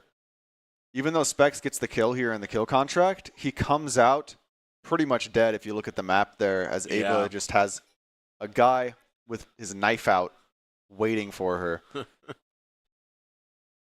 And nice attempt with the kill contract. Economy is terrible for the Lions now. Yeah. It's going to be a rough round for them to have to get through. Bishop Kelly going to have the advantage going forward with this next attack. Maneuver around will find Bishop Kelly over towards B side, but Aura not going to let this go without a fight. Here we go, exchange. Going down, crash down. Has Julio, not too far off. Will take out Minecraft B, will find Skull. Oh. Gets picked off finally by Julio. Very well played by Julio there, as well as crash down. Oh my gosh, Specs getting 2 on site. Does he know where the third is? It doesn't matter as the defuse comes through and Specs is sticking. Specs is there. Still looking to pressure this one out. Looking going forward. Specs has it, man. Through a wall. Yeah, and Specs fantastic. The defuse is going to be found by Bora. And just like that, things kind of get flipped on its head. Specs, 13 kills, 5 deaths. You know what looked like a pretty good performance early on coming out from Crashdown. Julio is the one that stops it and then goes on a spree immediately after. Yeah, that is just exactly what you love to see there. And it really all came down to the pick that B got at the beginning, because that was a rifle that went the way of Bora, and that rifle ended up getting 3 kills and winning the round right afterwards. So just all of the cards fell in the right way there. Crash down with a very quick elimination. Do not contest this man mid. Yeah. That was a jump scare right there. And the paranoia comes out, and he's willing to do it again. Oh, here we go. Crash down. Holds it all down, but finally Specs will be able to scout out, put him down. Now the rotation coming out of Bishop Kelly. They'll find themselves on B site. But Ava's here in a bit of an awkward spot. Thorn in the side of Bora. As they know, Ava's now noted. Oh, spotted. And that camera is going to tell them exactly where it is they went to. Lockdown coming through, and the B site is simply just the Knights now, as not much can be done. Ooh, Ava. Very nice shots from Ava there.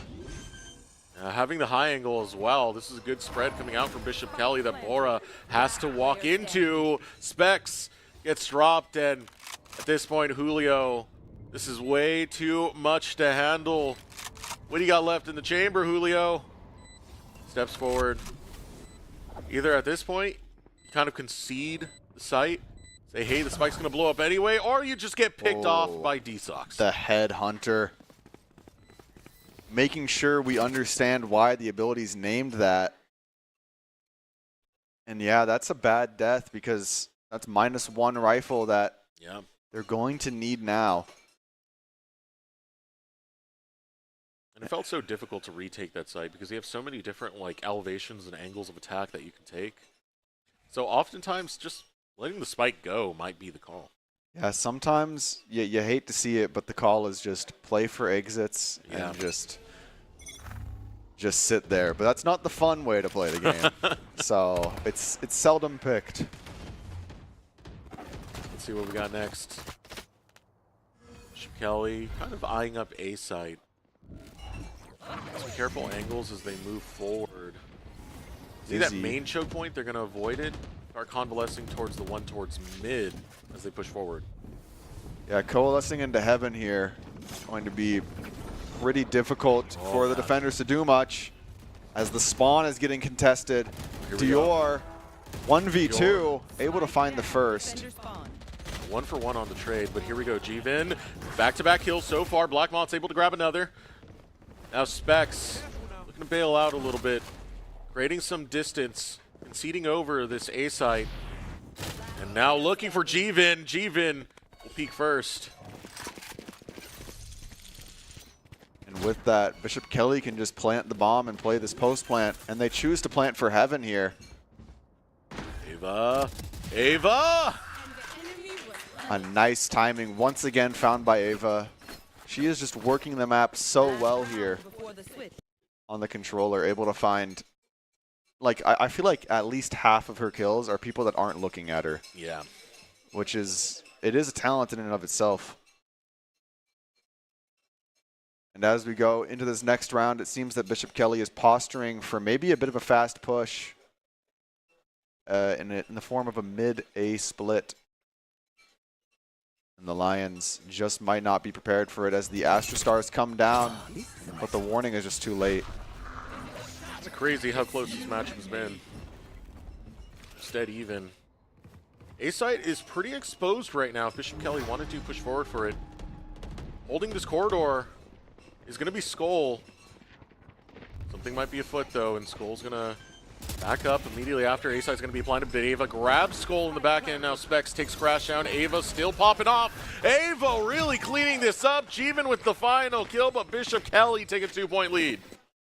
And something we saw that round was a very interesting combo from Bishop Kelly that I don't think I've seen before, which is the Omen ult. They use that backsite just to check if somebody's there, right? And then right afterwards, they kill contract based off that information. Guaranteed kill for the ISO pretty much. It's just, that's the type of team play that you kind of find after quite a while.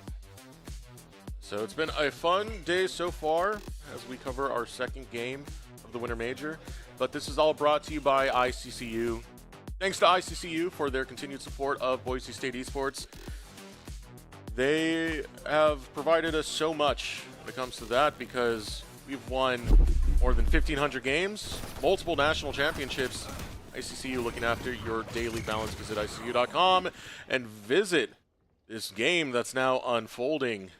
As Specs takes 1 kill off of Bishop Kelly. Spike already going to be planted. Bora getting very vicious with this attack.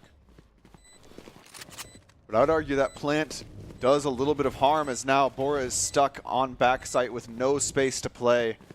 And this is a prime spot for Bishop Kelly to run in. Oh, Ava. Man, she's phenomenal so far. Back-to-back kills, gets to the 2K. Minecraft B gonna bring some of that back, but Ava on fire takes this attack round. And that right there is the bait of Split. You get onto site and then you plant the bomb so early and you wonder, how did the round fall apart? The spot that they planted, you can only play backsite to see it. So the entire team is backside. Bishop Kelly can see that they planted there, so they know where all of Bora is. And then it just becomes they death ball run in and they have their util, and Bora doesn't because they use it to get onto site. Classic Split activities, and that's why it's so defender-sided. Man, that was a crazy little exchange right there. And again, the standout player for Bishop Kelly has really been Ava. So far, great performance coming out from her to give this lead over to Bishop Kelly, and now D-Sox coming in, gets the 2K, not before going down. Ava and Jeevan return fire, taking the high ground. They make it look all too easy. Bishop Kelly now up 4. And notably, some of the Bishop Kelly players were playing on Ghost Heavy Shield, so now they will be able to buy rifles in tandem with the Lions here in this upcoming round.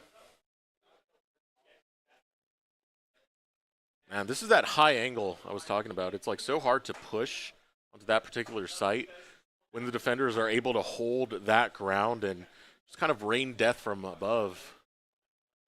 Yeah, especially when you have a player playing right beneath them as well, because then you have to do the impossible task of looking at 2 spots at once. Yeah, you're not just looking like left and right. You got to look left, right, up. All sorts of directions now. Ava coming in. Jeevan gets number 1. Jeevan gets number 2. 2K for Jeevan. That's pushing forward on the mid-site. Specs will find Crash down. Now Specs moving forward. Just a flash out. Potentially anyone over there. Now Ava in a bad way. Specs will fall to Black Moth, but not before taking someone else down. Julio. Just like that, Bishop Kelly have 2 left. Julio looking to fight his way out of this. He will grab the spike, sneaking around. See Bishop Kelly kind of sniffing out that he might be in this area, not letting go of that line of sight just yet. You can see this is so tense for Julio. And here we go around the corner. Peeks at the wrong time because Jeevan was waiting, willing, and ready. Yeah, just jiggle peeking that angle, ready for whatever fight came their way.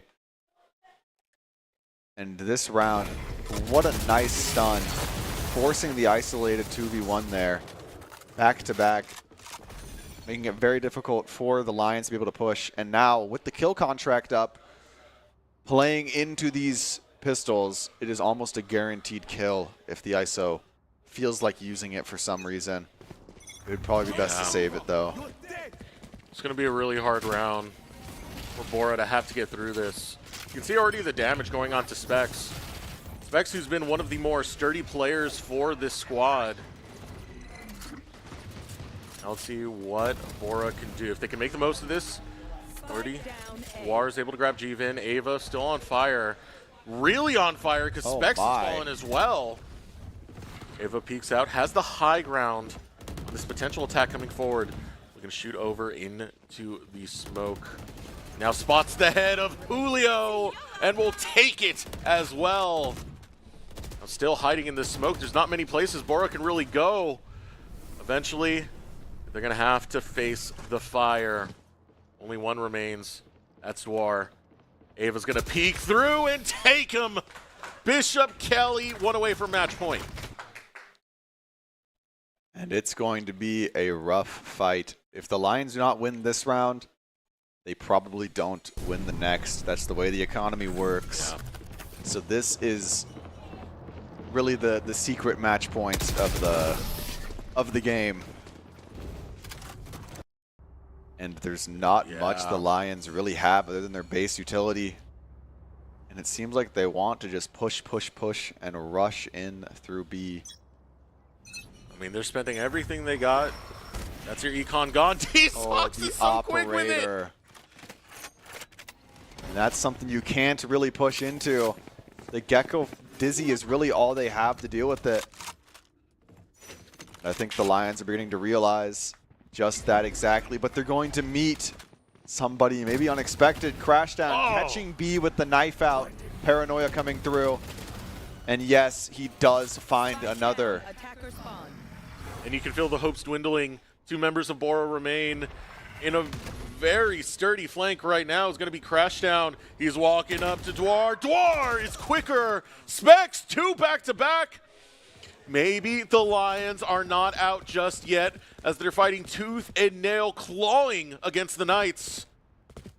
Dwar going over towards B site. Taking the mid now. Grabbing all of this space. Perhaps they're even able to plant for the mid player. But that op is going to be very difficult to deal with pretty soon. Ooh. Specs, the hot hands. Oh, very well played. And the plant comes through, but Specs won't be able to see that bomb if... Oh, D-Sox. D-Sox, he's quick with it. He's got the shot. 1 versus 1. A lot of this for the hopes of Bora to stay in. Looking the wrong way is going to be D-Sox. But he doesn't know where. Finds him! Specs gets dropped! Bishop Kelly on match point.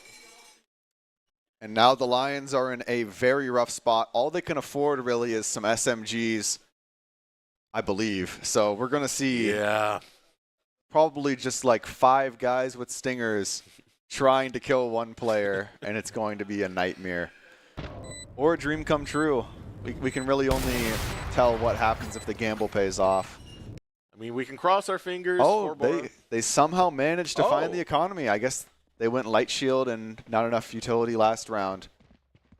But that's a very pleasant surprise for the Lions here. Only one player has to not go a rifle. It betters their odds, it betters their chances. At a time where they need it the most, man, because this is going to be the game for Bishop Kelly if Bora can't do anything about it. And already Specs is down. That's a key pickoff for Crashdown. Yeah, without that run it back and the Phoenix utility, it's going to be hard to enter any sort of site and create that space. Ooh. D-Sox with an operator kill. Oh, man. It's already getting brutal right now. That's already peeking right out, Ava! Oh, with the quick spray transfer to end the game. And just like that, Bishop Kelly going to be feeling great about that one. it was very contentious in the first half, but then once we got in that second half, it was just all Bishop Kelly all day. And that's exactly what we were saying at the start, how Bishop Kelly had that very defender-sided heavy comp. Yeah. And once they got exactly where they were comfortable, it was just GG. And, of course, Ava's at the top there. She really felt like the MVP of the game from what I was seeing. And, yeah, Specs right up there with them. And then it really just is Bishop Kelly all the way down from there. And what's important is look at the first blood stat. That is one of the more important stats in this game. It makes the round so much easier to play if you're the team getting the first elimination of the round. Yeah. And I would say all of those first bloods for the side of Bora were when they were defending. So that could have also played a role in how the defeat happened. Yeah, I know we don't do an MVP, but I would have to give it very single-handedly to Ava. I mean, a lot of those plays, when you're dealing with multiple targets and being able to get a quick 1K, 2K, 3K, that is some solid stuff. That is stuff I love to see in this game. Yeah, it's definitely the harder part of the game because I would say the easiest part is just, oh, there's probably a guy here. I'm going to swing and click if I see him. But it's not as easy when it's like, oh, there's 5, and now I have to do some jiu-jitsu and try and figure out a win here. So definitely MVP is Ava. That is very high-level gameplay there. I mean, if that's me, my crosshair's going like all over the place, anywhere but the enemy, and then that's it. Goodbye. Yeah, giving him a little bit of a haircut. But off of that note, again, this is not for the bracket anymore. This is just for the players to get their experience in. And, you know, time well used for Bishop Kelly and Bora to try and make the most of this. But ultimately, we do have to throw it over to a quick break so we can get ready for our next round in the Winter Major for Valorant.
Since you guys have been in here, some things have changed.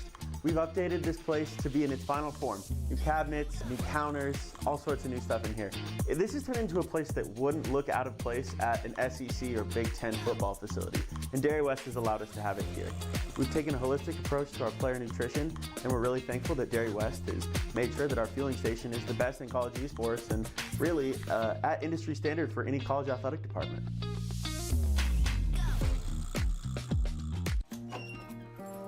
This is our new home.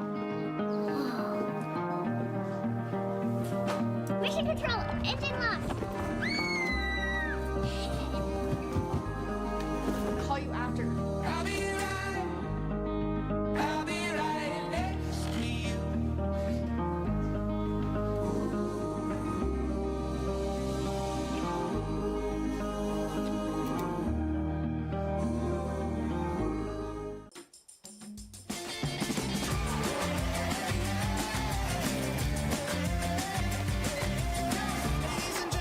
Attention please, about to start the show, better take your seats.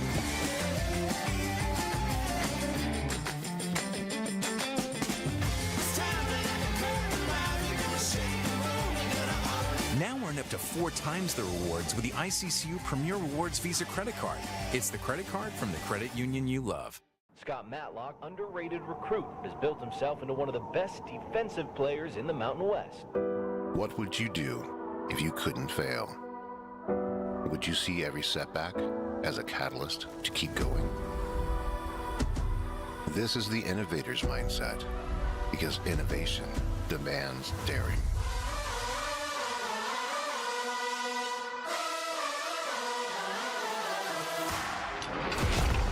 It's finding thousands of ways that don't work, and the one that changes everything. It's when your unrelenting spirit sees the world's needs and says, I will create something better. So, what will you do? Will you let your genius run wild? Give yourself the space to be great. Set your sights on something even bigger, because we know changing the world doesn't happen by chance. It comes out of the blue.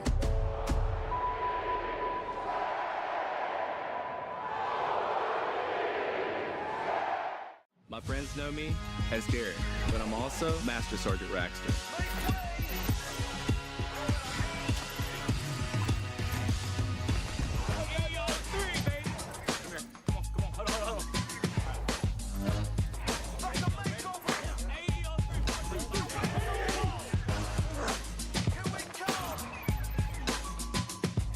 This is my life in the Air National Guard.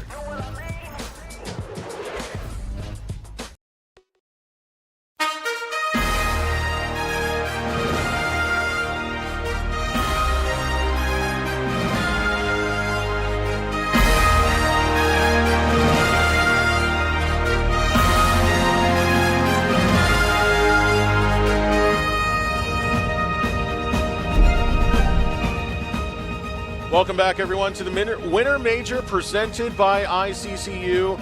I am joined by none other than Nate. He does some coaching here at Boise State University, but he also is the coach for Bishop Kelly. How you doing, Nate? Oh, I'm doing all right. I'm feeling great. Really excited to be here. Yeah, it's awesome to see your JV team here. We've got to see them on stage twice so far. So, I mean, my first question is, how do you feel about this squad, man? I'm feeling really good about them.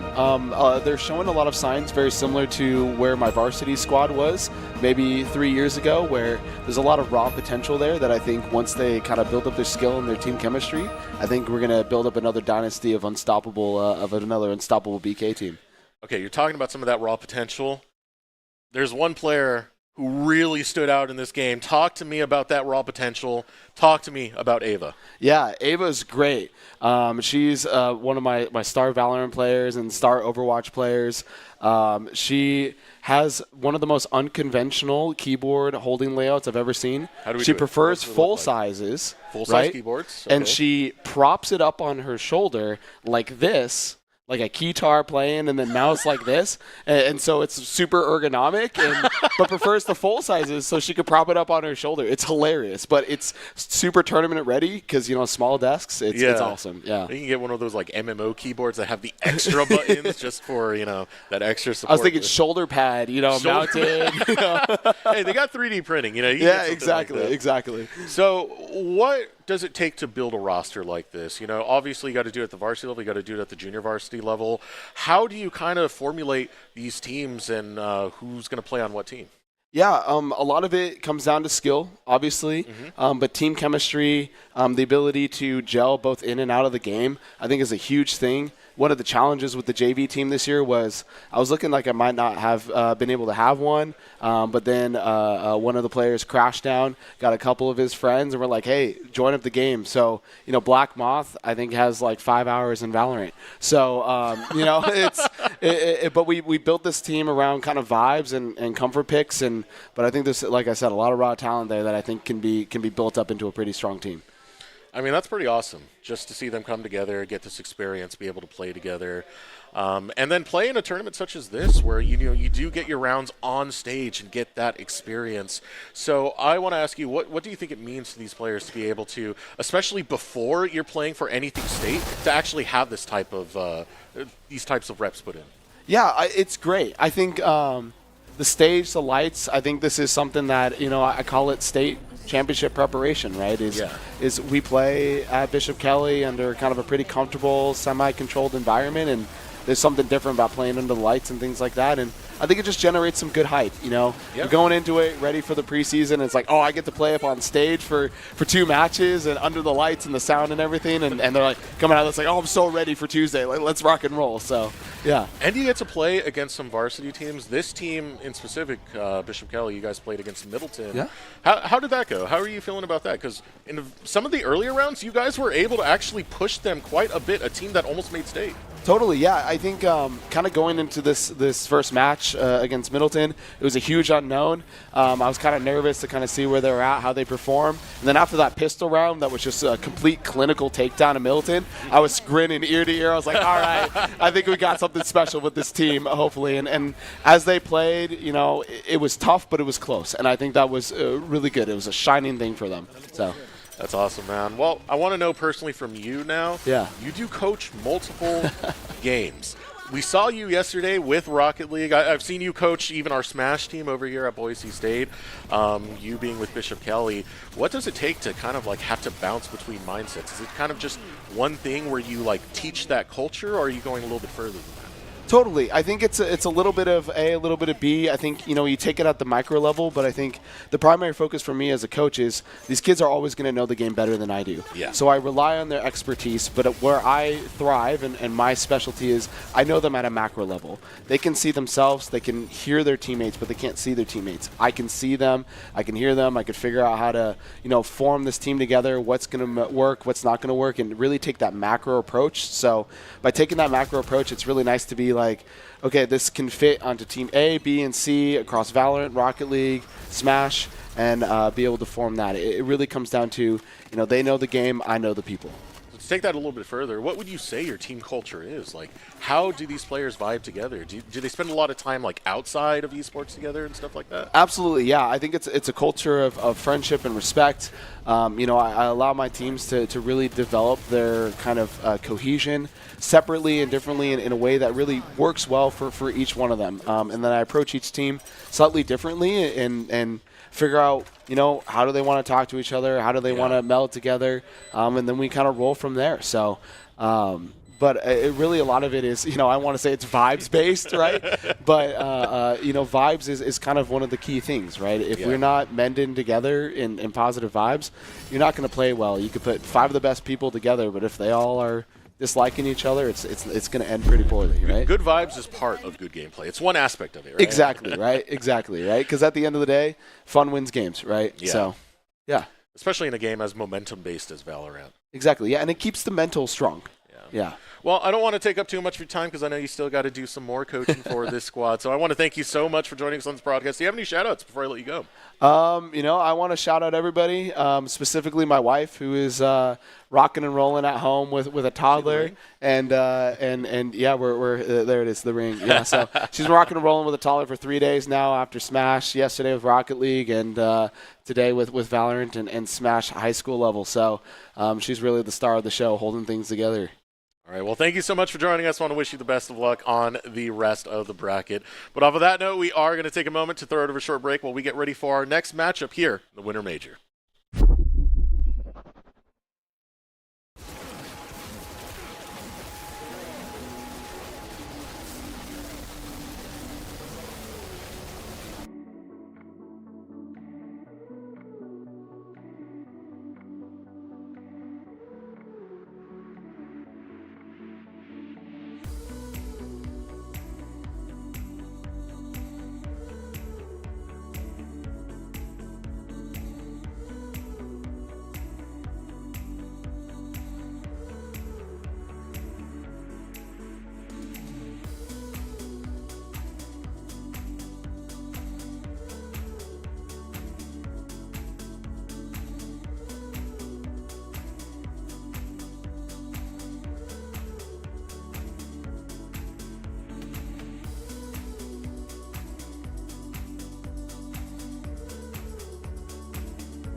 Welcome back, everyone, to the Winter Major presented by Idaho Central Credit Union. We are here for what is going to be our finals in Valorant. We have Bishop Kelly varsity facing off against Bora varsity for this one, and I know, looking back, it seems like teams haven't changed. No, it's the varsity squads this time, no longer the JV squads. So this is going to be a big one. Indeed, it is, and it's going to be a tough one for the side of Bora, I would argue. But I feel like it's always at these events down to these two teams, or BK and another team more specifically. Yeah. And that's just because the Bishop Kelly varsity roster is rather stacked, I would say. There are a bunch of very good players. Does this make it hard for your biases? It does, but I'm a biased, unbiased narrator here, okay? You're biased at heart, but on screen, I gotta try. You gotta be professional, you know? Yeah, but we were just told before this that BK was like 3rd at the national level for high schools. Yeah. So very high-level team, as you can tell from that. So we really only will be able to see as the game goes on. And we've already seen some of the map choices, I believe, the picks and bans. I'm sure production you want to break some will of bring those that down up. for us? Yeah, so we had Bora and BK respectively banning Pearl and then Breeze. And then Bora picks Corrode and gets sentenced to the attack side. And then Bishop Kelly, of course, picks Haven. And then they once again are sentenced to the attack side by the opposite team that gets to decide that. Split and Abyss are banned because, frankly, nobody likes to play those maps. And then that leaves us with just Bind left. And these 3 maps are like the maps we always see in the PEC and then even in the high school leagues. I feel like they're the most inoffensive maps. And to me, that shows that these teams maybe haven't practiced on some of the newer ones because Pearl and Breeze came back recently. And, that's something that you maybe want to look towards because right now this is just the preseason, right? But I would say when you get into like the actual season, you want to be good at the other maps so you can ban these ones and put people on the goofball picks. Yeah, put them on discomfort, right? Yeah, make them discomfortable, put them on Pearl, and then just win because you know how to play Chamber. Yeah. Or something like that. I mean, it's a good mindset. We've talked with different coaches. Coach K is one that pops out. Not coaching in this tournament specifically, but one thing we've always heard her say is, I want my team to be comfortable at every single map so no one can throw a curveball at us. So I think that pretty much rings true in the grand scheme of things. Yeah, it very much is. I think the right mental is just be ready for everything. Yeah. And then once you're ready for everything, you can use that against people. But it's only then, once you've built the foundation, that you can really start specializing into the maps, I suppose, is how I would put it. And earlier, when I asked the JV team about Split, I also asked the varsity Bora team about Split, and I got the same answer of, I don't know, we're going to pick whatever we feel like, which is disappointing to hear. It's just vibes-based gameplay that we got here? Yes, it is just vibes gameplay. I know that they said they're going to pick a smoke character, so that's good. Very important to have a controller, but other than that, we don't see much. And the Knights are running verbatim what Boise State runs. Maybe just switch out the Sopa for a Fade on occasion, but very familiar with this Waylay Yoru type of comp. The idea is pretty much Waylay dashes in, throws the Saturate, enemy can't do anything, Yoru kills them, teleports away, and you're just up a player now. We'll see if the Knights are coordinated enough to play that playstyle. I imagine they are, just based off of everything that I've said so far. Yeah. And then the Lions, probably expecting this, or just because they feel like it, are playing Chamber. But Chamber is actually a very good pick into this because your whole strat is to go for a pick. Chamber just presses the rendezvous button, and all of a sudden they're just down util now. Yeah. And the round is a lot more playable. We'll see just exactly how that goes as we jump into Corrode for the first match of our best-of-3 series. Bishop Kelly versus Bora, varsity on varsity action here. And something we didn't mention yet, I don't think, is the third game in this best-of-3 series is decided by a swift play. Yep. The division just does that out of respect for time, and players just, it takes a lot of energy to be able to play 3 full games, so one of the Swift play really helps out with that. Yeah, it makes a lot of sense too, because like if you're going 1 for 1 at that point, like who knows what game 3 can be, right? You can end up in the longest overtime ever possible, which can drag on you on a high school level. That's actually where it comes from. There was a game that went like 22-22, and then they made that rule. So yeah, rules are usually made as the result of something happening, to say the least. Now, before we get too much into this, do you have any insights from the Bora side? We know about Bishop Kelly, stuff they like to pull. Actually, we might have to hold that thought because we're going right into it immediately. Ghastly takes on Bakery, Cold onto Kenki, and just like that, Ghastly going for the 2K so far. Spike's going to get planted on the B side. We're going to need a retake out from Bishop Kelly if they're going to see any success. Yeah, and as this round cools down a little bit, the Knights need to get an early kill. Oh, he knows. Ooh, quick. Hazen will take down Ghastly. Now still going forward. The shot's just above the head. And that's not going to get you anything. Just like that. EP, quick with it. Wrong direction for Eisen. Bora will take the first round. And so, looking at these two comps, they're going to play pretty similarly on the attacking half, where the Waylay is going to be wanting to play extremely quick and off of that information utility, either from the Sova or the Fade. The main difference, though, is that Bora will have a little bit more trouble taking mid space without that Viper wall on the attacking half, which is something that the Knights might be able to play around. Just depends on really how the rounds play out. Cold needs to watch out. Get back up in time. Here comes the assault coming out from Bora. We're going to hop right in. EP's grabbing the first kill. Now Kenki over on one end. Bakery catches him in the corner. Ghastly's on top of it as well. Rotation now coming out. Spike going to get planted by Bora. We got plenty of members of Bishop Kelly to meet them here. Cold able to get that pick onto EP, but with just a headhunter, it doesn't really matter, and there's a fight breaking out heaven, but no kill goes either way of the team. Showtime finding a nice shot onto Rock, but it's quickly traded back by Ghastly. Here we go, Ghastly. One enemy remaining. Waiting for the peak to come out, finally going to be found. Ghastly peppering in some shots, doesn't find home. Procrastinator backing up. Time is ticking, it's ticking fast. Procrastinator looks to just hop in and challenge, but Squirtle will take him out. Bora 2 up. It's a bit ironic that the guy named Procrastinator is the one running out of time as the round ends. But yeah, very well played here. At that point, you know? Yeah, it is. But the way Ghastly played this was quite well. Peeking and then seeing that they have a bandit and just running away and like, my teammate will deal with this. Let's just win the round. That's what you start to see once you get towards the higher level teams, is they value winning the round over the kills, which seems like they would be the same thing, but sometimes it's not. Yeah. How do you feel about these early rounds for Bora? Because not doing too bad to go up 2-0. Yeah, something that you'll see is it really comes down to these rifle rounds, especially because players have a bit of a rank difference. Yeah. Here we go, Bakery around the corner.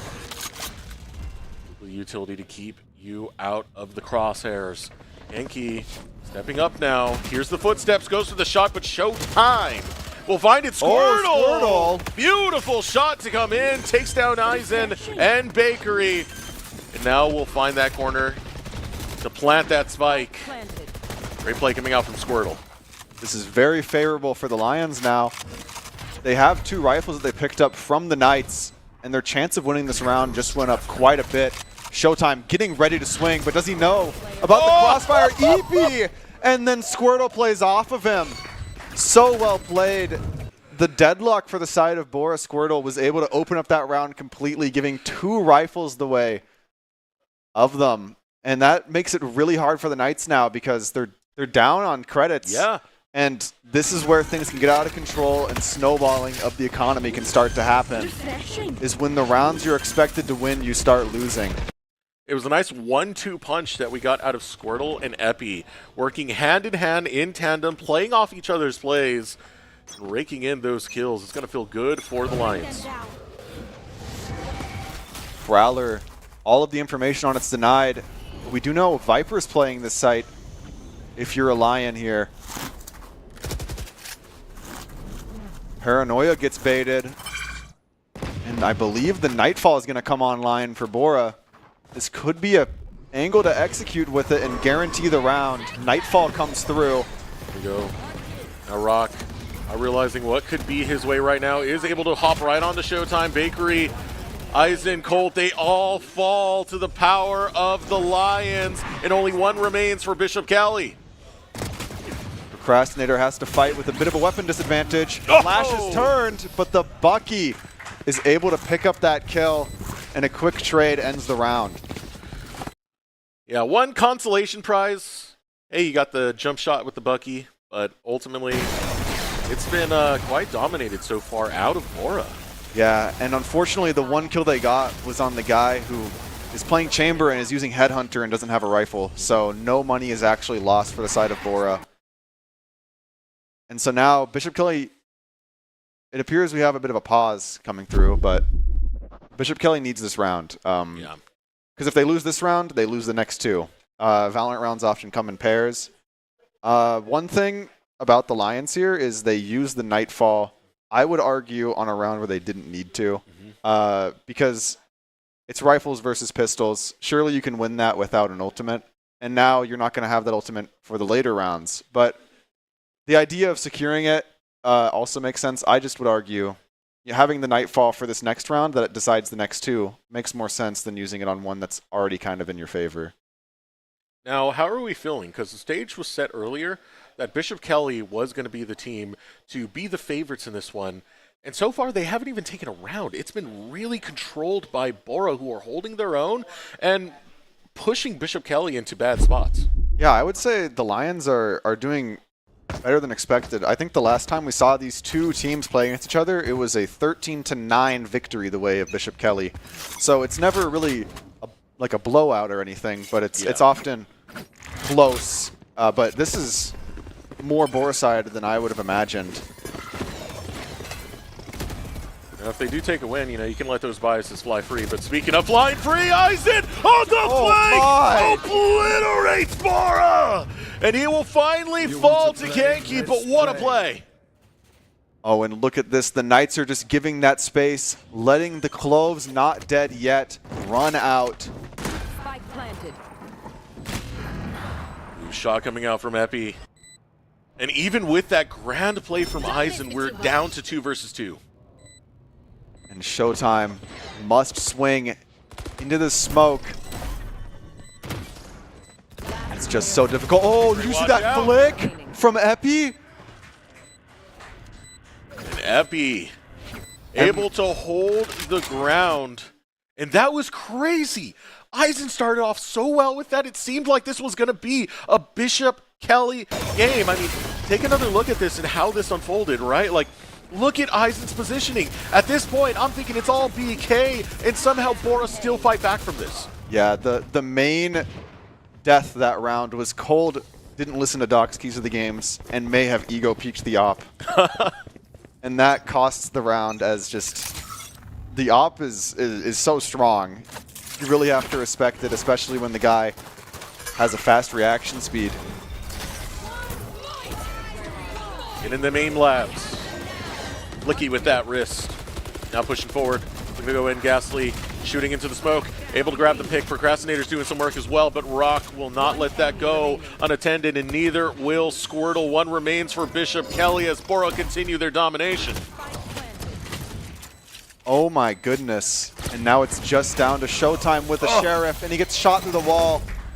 Now, I don't know if you caught it, but I just saw another strange ultimate combo that I've never even thought of.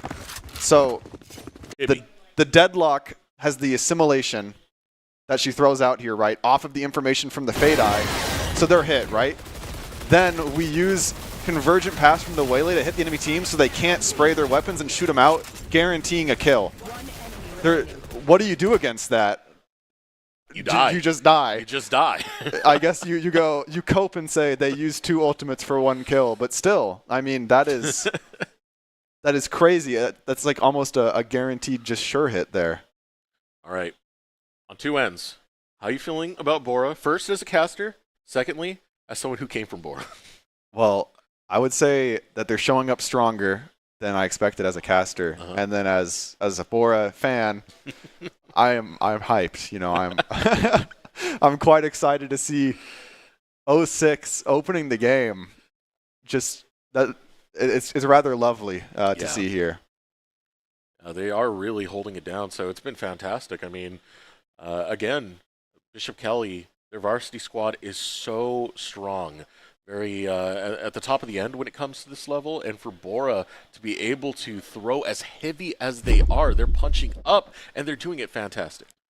Yes, I would say so. But looking at this round, 5 ultimates Bishop Kelly, and these aren't like Reyna ult, Phoenix ult. These are like the important ones, plus Omen. Oh my goodness, Procrastinator with the early peek. Oh, will we see it again? Nope, Procrastinator. Oh. He goes down. Hey, he still looked good before he did it, you know. But Epi, watch out, Epi! Zyzen catches him looking the wrong way.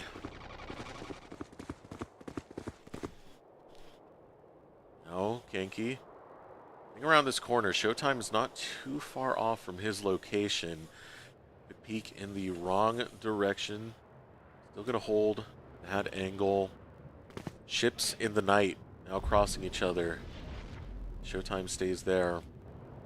2 members of Bora remain. Still loaded up on ultimates is Bishop Kelly. But I have a feeling they're not really going to need too much to close out this round. Bora try and paint this in a different light. They're so close to each other. Just a wall separates them as Bora slowly walk up into A site. Yeah, and Bora's really just looking to bait out some ultimates. Ooh. Spike down A. Hey, Aizen finally gets dropped. Kanki's able to grab it. But 1 versus 3. This is going to be very tough for Kanki. But he's willing to take this challenge. He finds one. Going to plant down that spike and challenge Bishop Kelly to walk into him. Spike is planted. Bishop Kelly regrouping. And with no utility left, it's just going to come down to if Kanki can hit these headshots against the Knights. Gotta watch the angle. Slipping around is Kanki. Bit of an inventive play here, but that smoke is going to cause a lot of problems for him. Here we go, coming in at exactly the angle that Bishop Kelly were expecting, and BK is now on the board. Yeah, that flank just takes so long, and if you're rooting for Bishop Kelly, that was a very good way for them to win that round, only having to commit the Viper's Pit. And now they still have 4 ultimates left, which could help them with the round. Procrastinator was such an early pick, and that was the initiator, which really halted Bora's ability to take any sort of space. As we go into this next round, Procrastinator thinking about buying a Bucky with his ult there, but decided not to.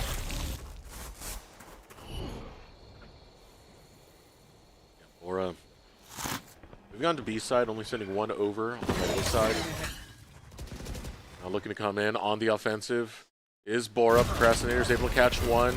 Aizen is down, and so is Squirtle, so is Rock, but Ghastly looking to clean house. Procrastinator returns fire. Spike carrier killed, and just like that, Bora is far, far from it. This is a bit of a around-the-world play here, as we see just what might happen. He's sneaking from their spawn, though, so see if Bishop Kelly can read this coming. He's been spotted, and now Showtime and Procrastinator are coordinating a play, trying to play a bit of a whack-a-mole idea once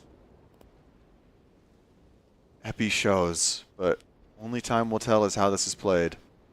Epi slowly just slicing the pie, trying to clear every angle, but Epi gets 1, Epi gets 2! The clutch from Epi! Oh my goodness. And what's craziest about that is they were playing the crossfire. They're playing that correct. Watch how Epi swings this. Most people swing normal and say crouching is bad. If you're further from the angle, you see the enemy firster. Epi can see Showtime quicker and first, so they decide to crouch peek and just click them the second that they show on their screen. Yeah, that was beautiful from Epi. It seemed like they were just going to be shut out completely from the spike and getting anything done. But never mind the spike, let's just go for the kills. Out comes the Nightfall, trying to just take this fight aggressively, but Bakery... Oh, man. Aggression is the name of the game for Bishop Kelly as they're cleaning house. Squirtle now looking for the pick, has multiple angles that you need to fight from. One's already picked off. Ghastly grabs it. Ghastly challenged in 2 different directions, and just like that, Bishop Kelly will get another round. Where that round really went wrong, the Nightfall comes out, and it looks just like a perfect opportunity to push. And then, as everyone's in the chokehold, a Viper Molly lands on the entire team, making everyone 2-shot to a rifle. Couple of bullets are sprayed in, and the Bora roster is just completely eliminated. Procrastinator now able to pick up the Operator. Very scary in the hands of him, and especially on this map, going for a bit of a play that we see Master go for sometimes. Woo. Repositioning that op to another off angle, but the Fade Prowler is going to give the information away. Oh, that was just enough needed. 1-for-1 trade. Bakery falls, so does Epi. And they don't know that the Yoru has teleported away and repositioned that op. Yeah, Rock just has to bail. Oh, look at Cold. Knifes out. Oh, Cold picks up one. Can't double up, though.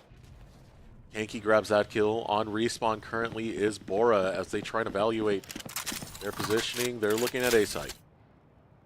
And Procrastinator is just trying to figure out where is it that I need to have this op, because he knows that once the bomb is down, the op becomes honestly worse than a rifle.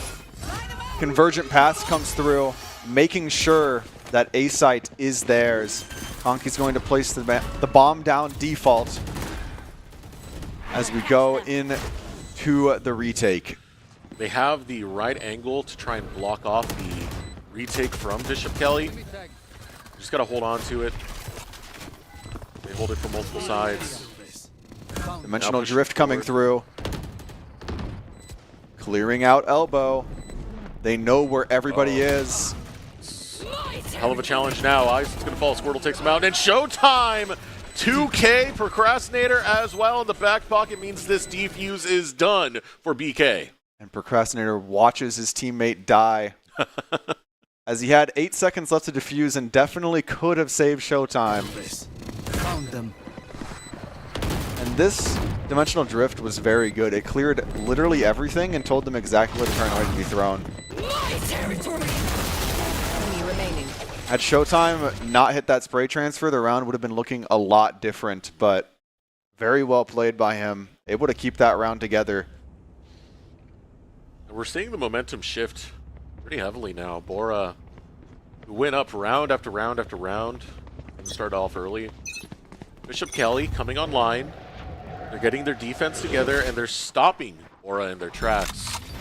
Now Bora eyeing up B site, 2 members back. One with the spike towards A site. And we'll be able to hop through.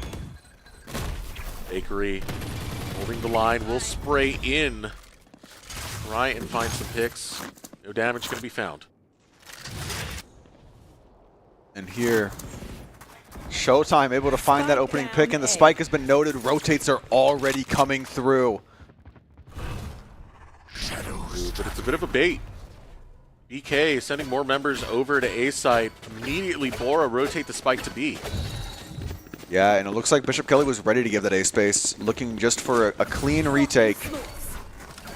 But now it's the Lions who are going to be given free space here as they walk up.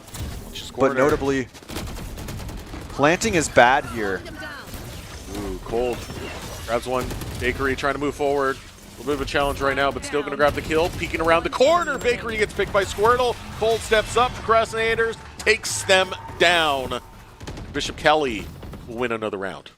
Oftentimes, if you're the Lions there, it's easy to look at a free site and think, I should just plant the bomb. The enemy's messed up. But sometimes, unfortunately, that's the strategy of the enemies, to give you the free site because they see, we have all our utility, the Lions just used all of theirs. Let's just let them take the site and then kill them all with our many colors that are going to show up on the screen pretty soon. And that's exactly what happened. Paint the field like your Bob Ross, essentially. Exactly. Showtime with that Paranoia Jump Scout combo. Oh man.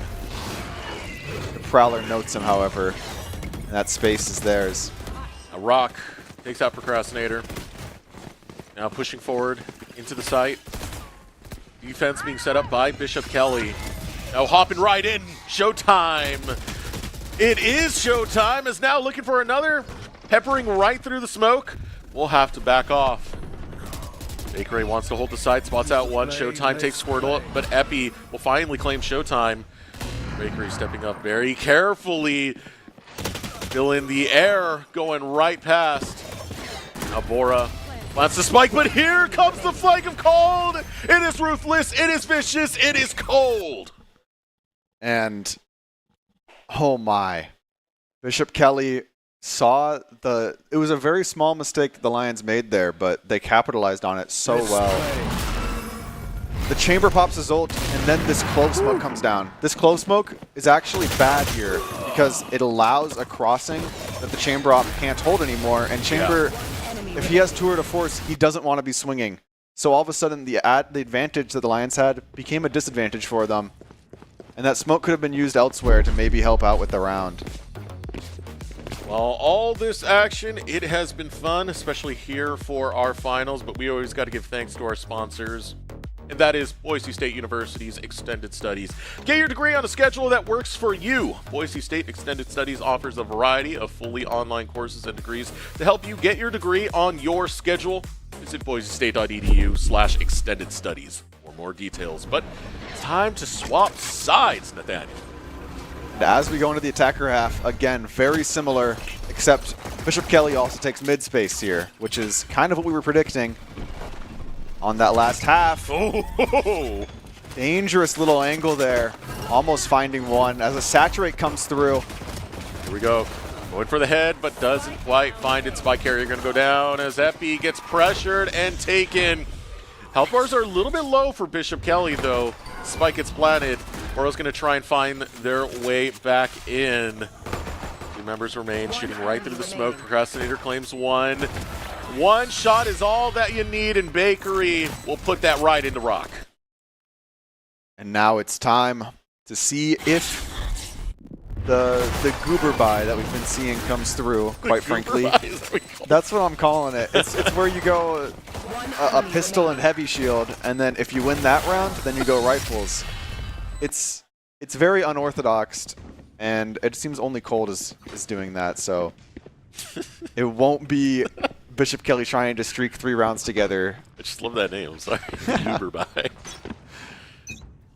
Well, Cold, go ahead and be a goofy goober. Show him what's up. Now, proceeding over to A side. Scouting out what they can against Bora. Taking this angle is going to be Rock. What does Rock got?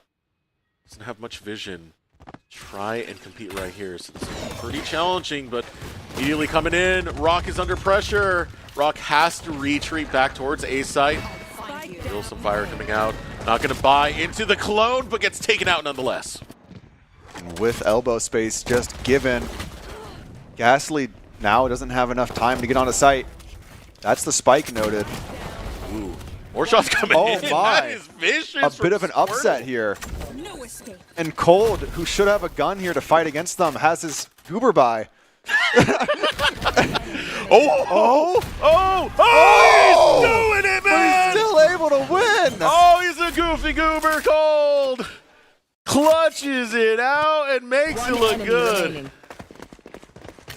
What a flank there. He's so late that the Lions just don't expect it. Look, both are watching elbow.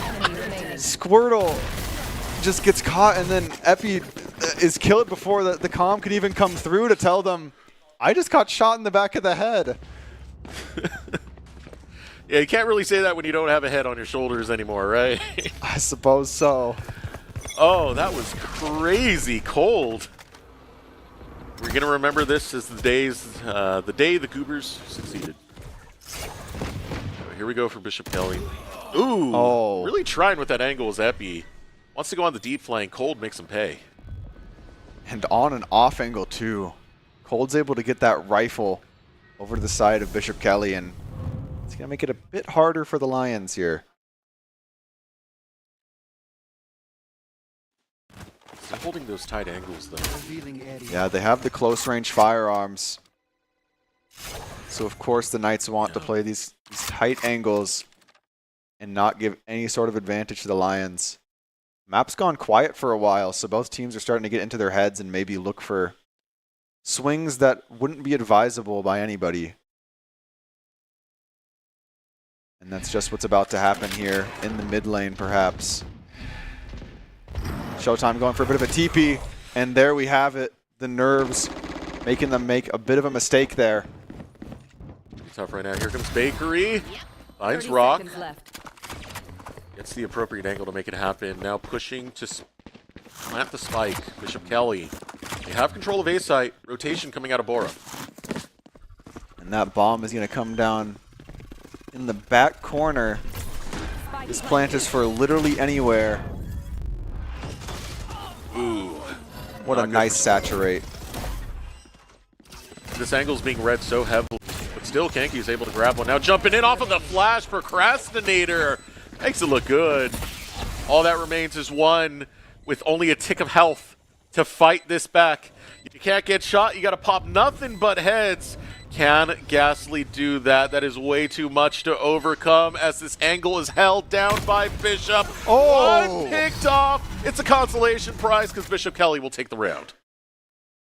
And that was a very nice shot still into the high-low. But this is like the most unwinnable round I've ever seen in my life. They have a crossfire and a high-low. What are you meant to do here? And you only have a tick of health left. And you also have to play perfectly on top of that. I mean, taking one kill, that's pretty much all you could ask for. Yeah, but that just shows the coordination of Bishop Kelly. Once they get into a good spot, they know exactly how to play it. Yeah. Teamwork makes the dream work. Bishop Kelly now setting him forward. Looks to take mostly placed over towards A site, kind of hovering right now as they leave the spike down, figure out their plan of attack. That big corridor fired through. Ghastly gonna pop some heads, long range. Just like that, vision is obscured. And that dark cover is going to make sure that Ghastly can't really contribute to this round anymore.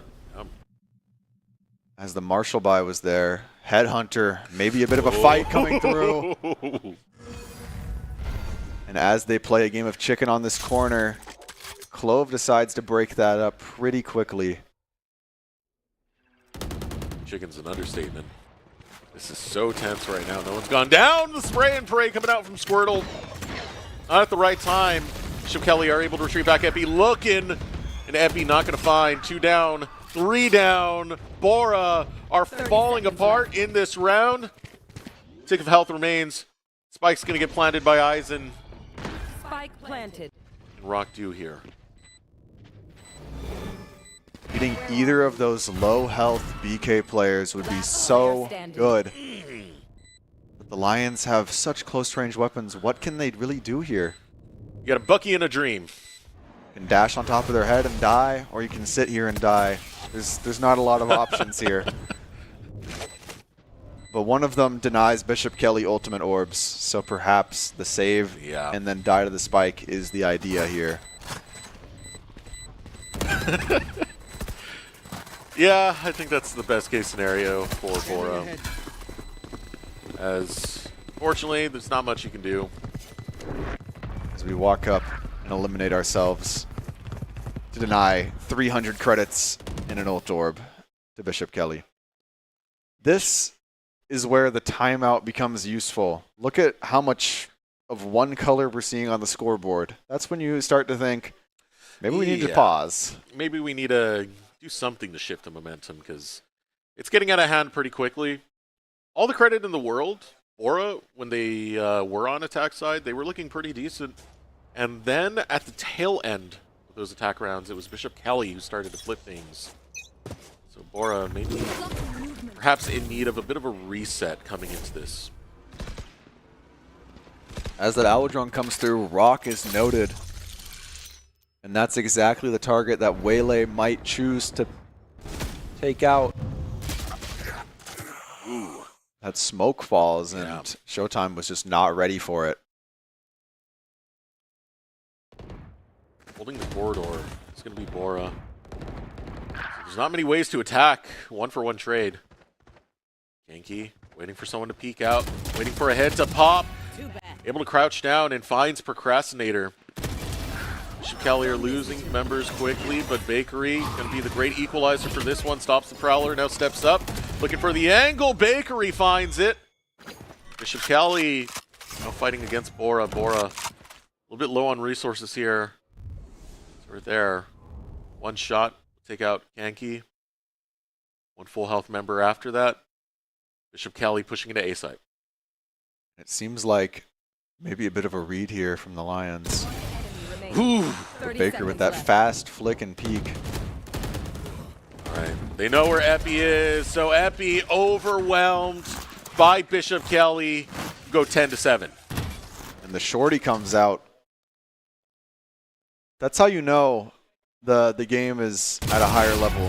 When the shorties start to get bought, because most people don't buy it. It seems terrible, but the only time you would ever want to use your secondary is when you're going to jump peek shotgun somebody. So it fits the role perfectly, because the classic right click, as Doc always says, will just completely betray you in your most desperate time of need. I mean, hopefully you're at the right range for it too, you know? Yeah. We did see some of those moments happen in one of our previous games. Voltor picked up, is now pushing forward, will be Bishop Kelly. The Epi holding ground over here as you see some fire coming through the smoke. Spike planted by Bishop Kelly as they hold on to B site. Rotation coming out from Bora, both on that north end. Coming down from the mid lane as well. Maybe a deep flank? No, instead going to take that mid route towards B. And the Knights have a guaranteed way to kill them. Yeah. They pop the convergent paths, but no Hunter's Fury follows. Interesting here we go. Play there. Trades coming in. Ghastly to be revived. Ghastly's got to do something quick in order to stay alive.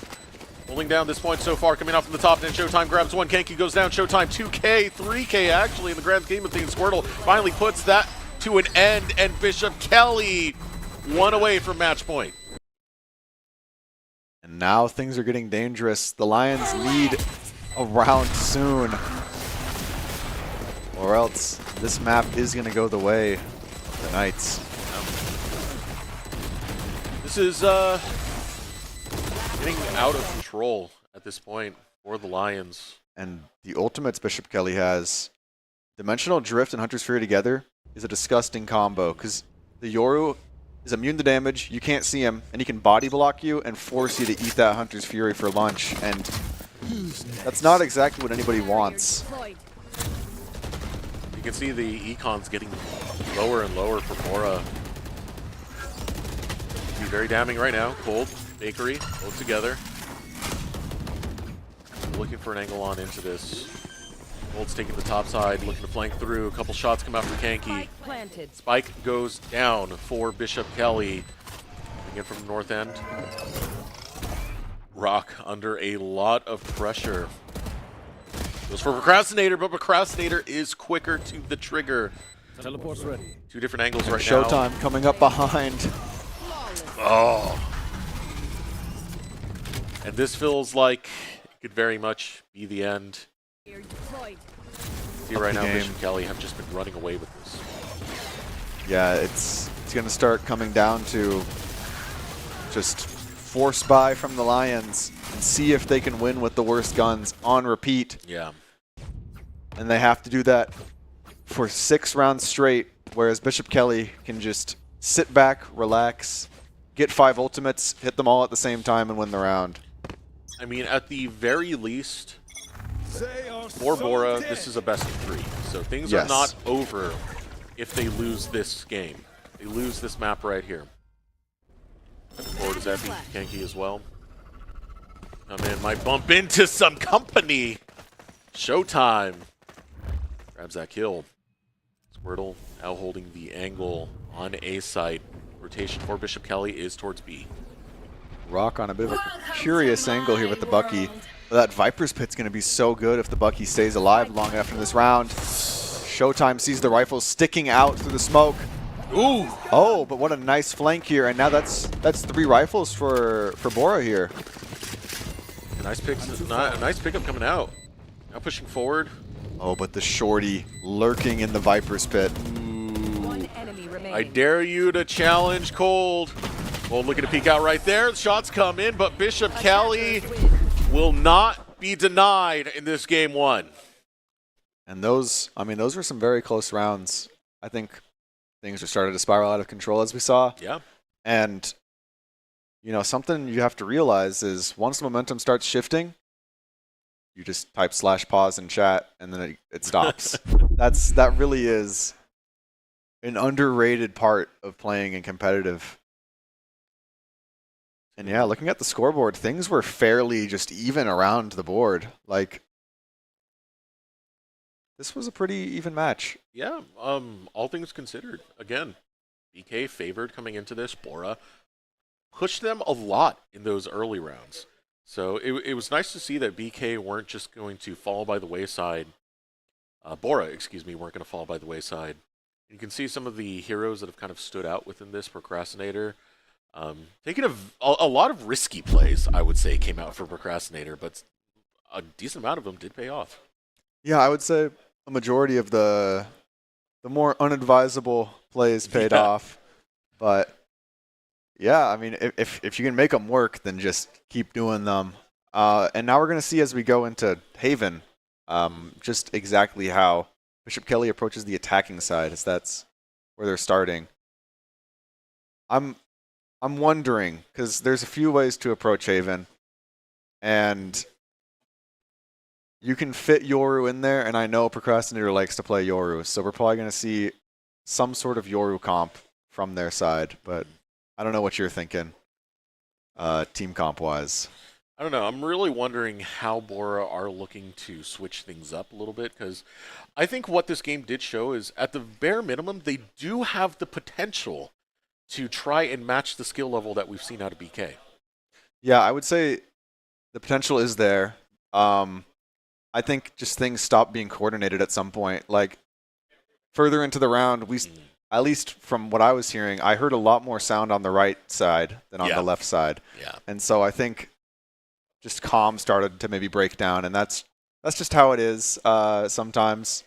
That's why I will always be an advocate for /pause, because it is so incredibly good. Here we are on Haven. The Yoru Killjoy Waylay, that is the most Haven comp I've ever seen. So as we have a brief moment, there was something I wanted to bring up before we actually got into the action last time. I saw you were having a conversation with the coach of Bora. Was there anything that you really got out of that convo to give some insight towards Bora's mentality on this? Not exactly. I think they're just here to have a good time and get ready for the season. Yeah, no 40K on the line, you know? Yeah, no, but yeah, just from what I'm hearing, there really isn't too much of a plan right now for how we're going to play these maps as Bora.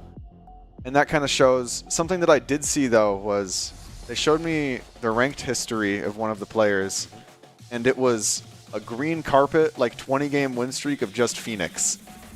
Like, that's a dream right there. Yeah. Oh, God. Like, only Phoenix is being played. So it makes sense that the Phoenix is coming out here. But in actual, like, team comp-wise, picking Phoenix over any other character almost never makes sense. But if you do want to play him, there's a secret strategy you can employ, which is let's control 2 sides of the map, grab the ult orbs, and then have Phoenix ult every other round, and we're up a player, basically. So just play around one player, and that's Yes, it's literally just play around Phoenix ult, and then pray he drops 35. But as you can imagine, Put that's that not win the streak best to work, strategy. right? Yeah, exactly. We'll see how that goes, but just based off of that idea, I imagine the A-long and C-long control is going to be a very important thing coming into this game. As we watch it. And yeah, that's really all I got for the guesses on how the game's gonna go. I mean, what I'm looking forward to, I hope we see more of those Cooper rounds you had mentioned. Oh, yeah. Cold last time was brutal with it, man. Like, suddenly it's like, oh, I'm walking up with a pistol, and just because Cold had the jump before anyone else could reply, that was awesome. Yeah, no, if I'm in my rank game and I see Cold with the ghost, I'm just like crying knowing that the round is lost, but somehow he's just nice with it. Yeah, but here we go. Shots being fired all around, and Showtime will take out Kanki earlier. But look at this flank now coming out from Squirtle. Needs to grab two, but can't get the job done.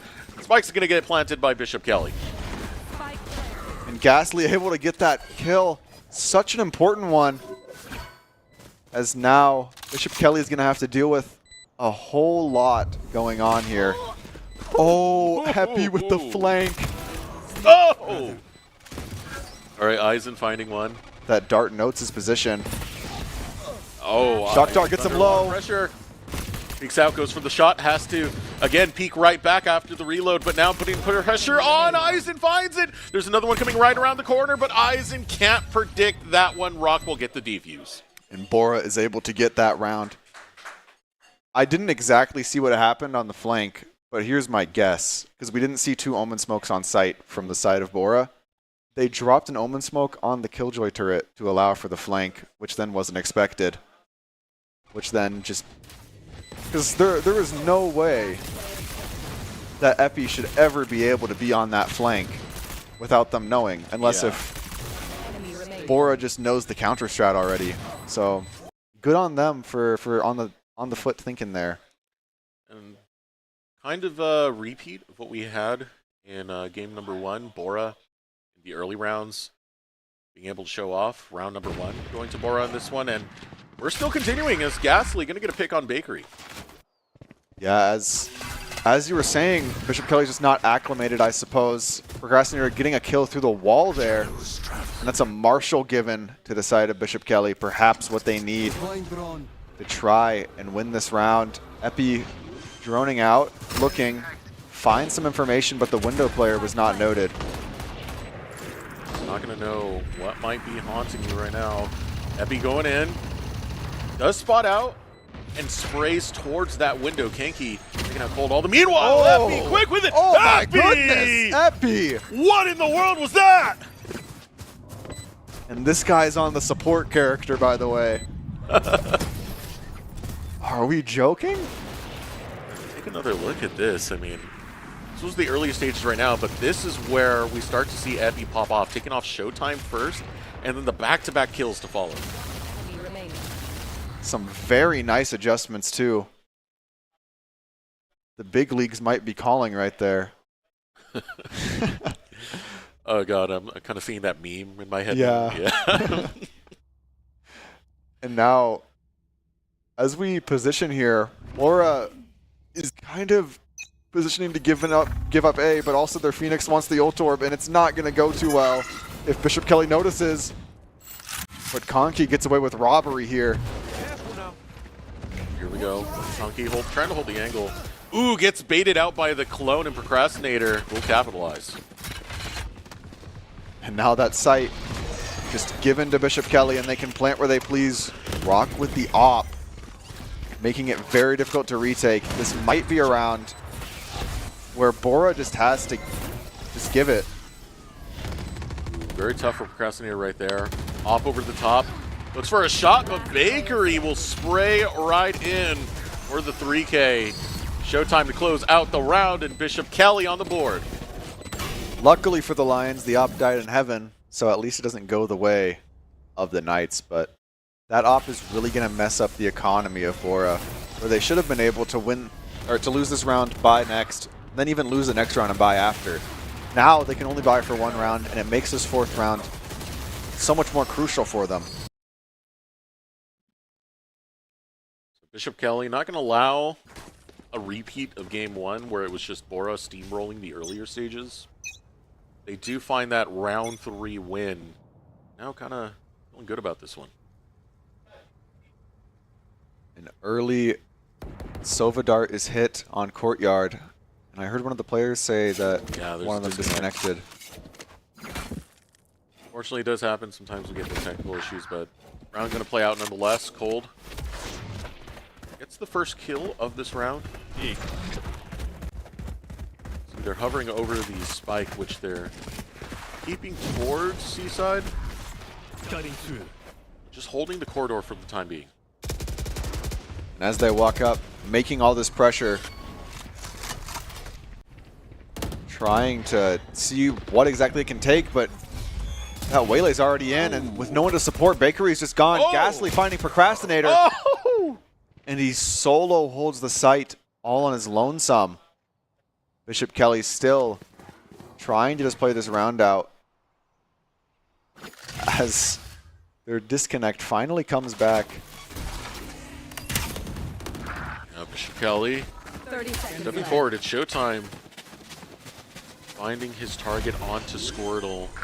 Now Spike's going to get planted by Bishop Kelly. Rotating in. A couple of shots through the wall. Gets picked off by Eisen. And now, back on the field is Kanki.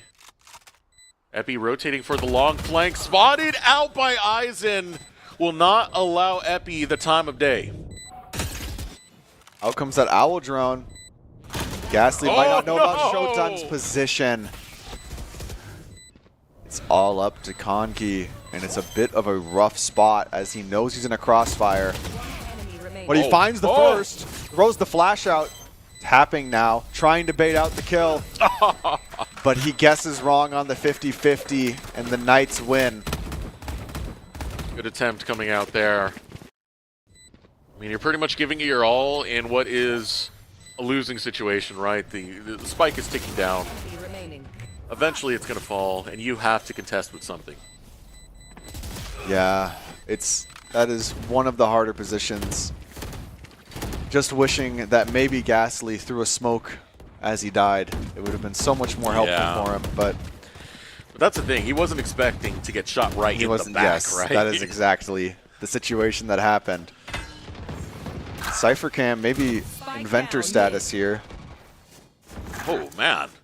A lot of dashing going on there from Bakery. Be breaking Epi's ankles a little bit. Shattering them completely, Bakery. Looking fantastic. Don't miss me too much. But even so, the Lions have more health, and they didn't buy. So this isn't exactly how the round should have played out, and they're going to get rifles, making it even keel now. Bishop Kelly still have the spike down. They try and hold it from multiple angles. Bakery!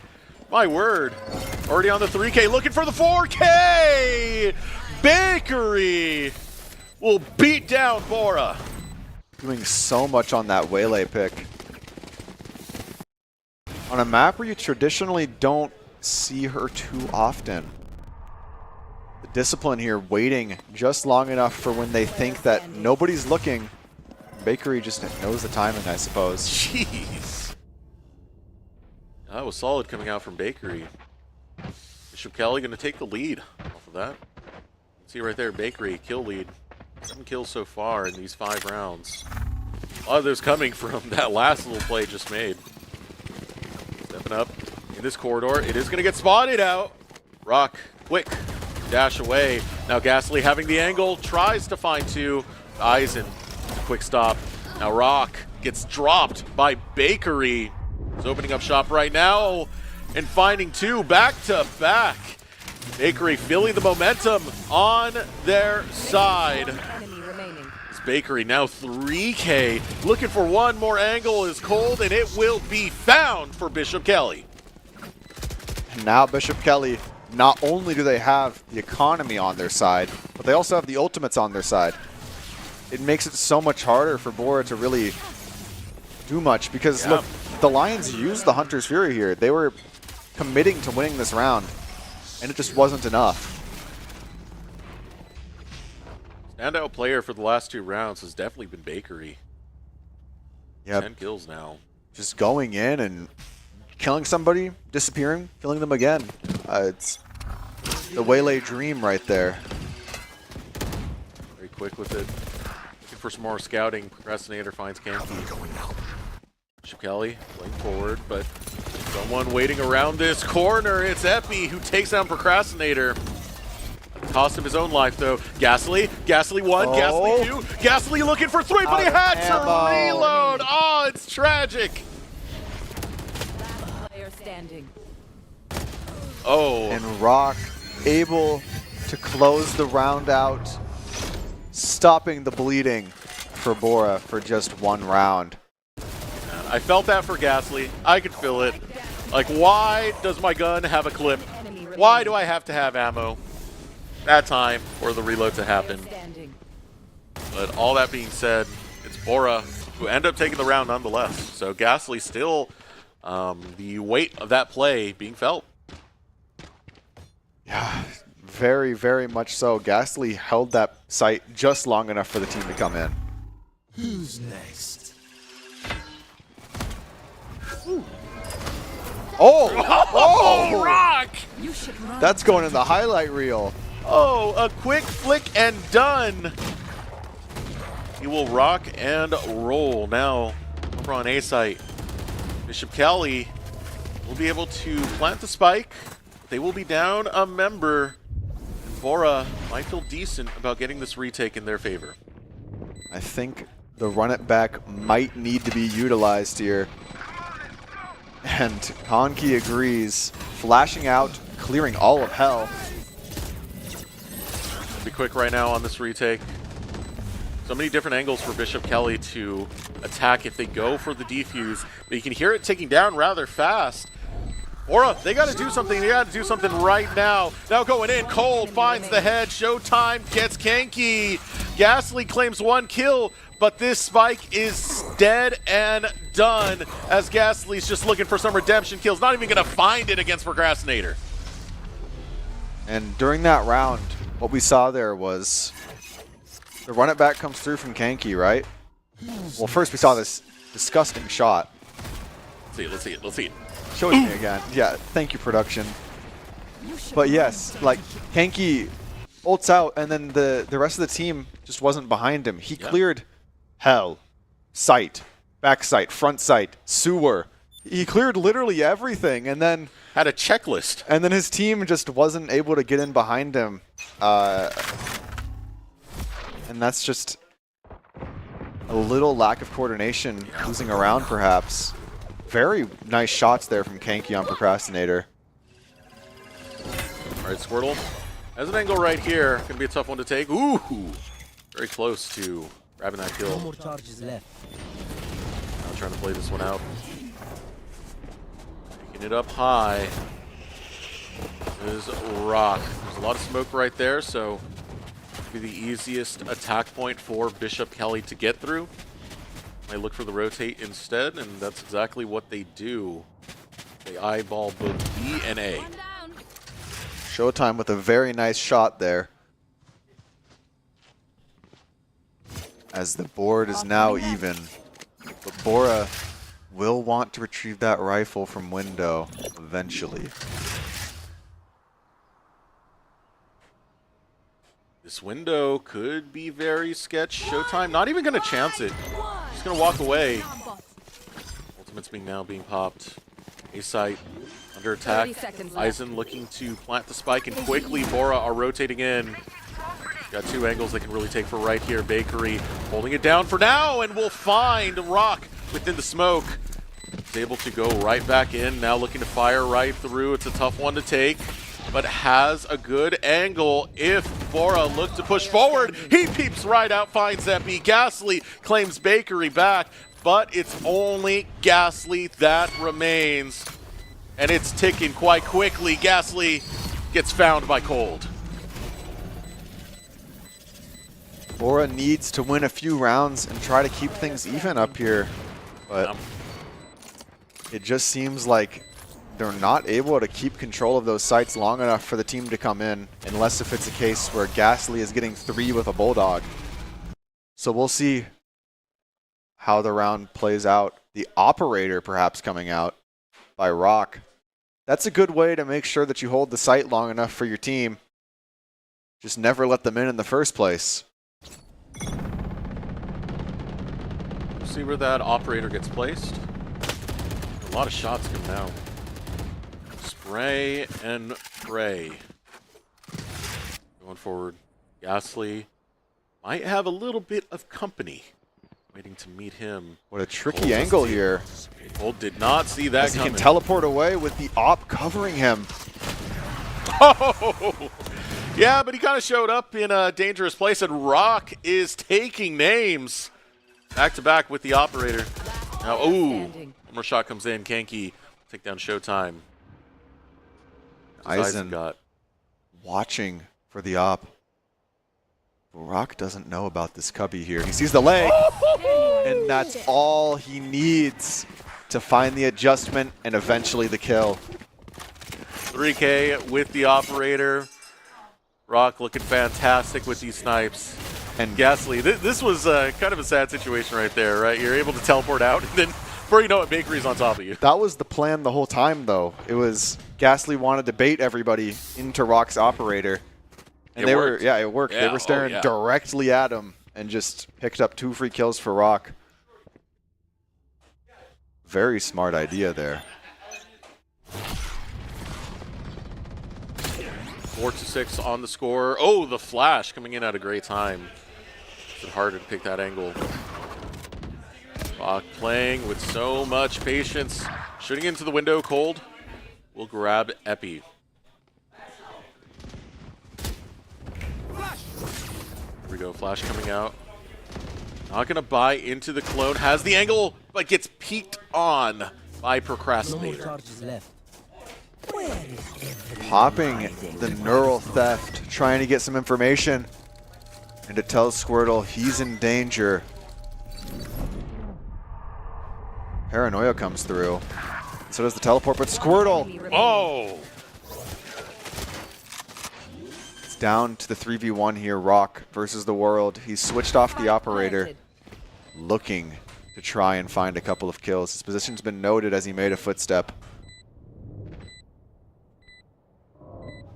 Rock ever so careful as he creeps through. Gonna get into C-site. That's a flank right here. But he gets spotted out so quickly by Eisen. On that off angle, looking for trouble. Last round in the half. That last round before we do swap sides.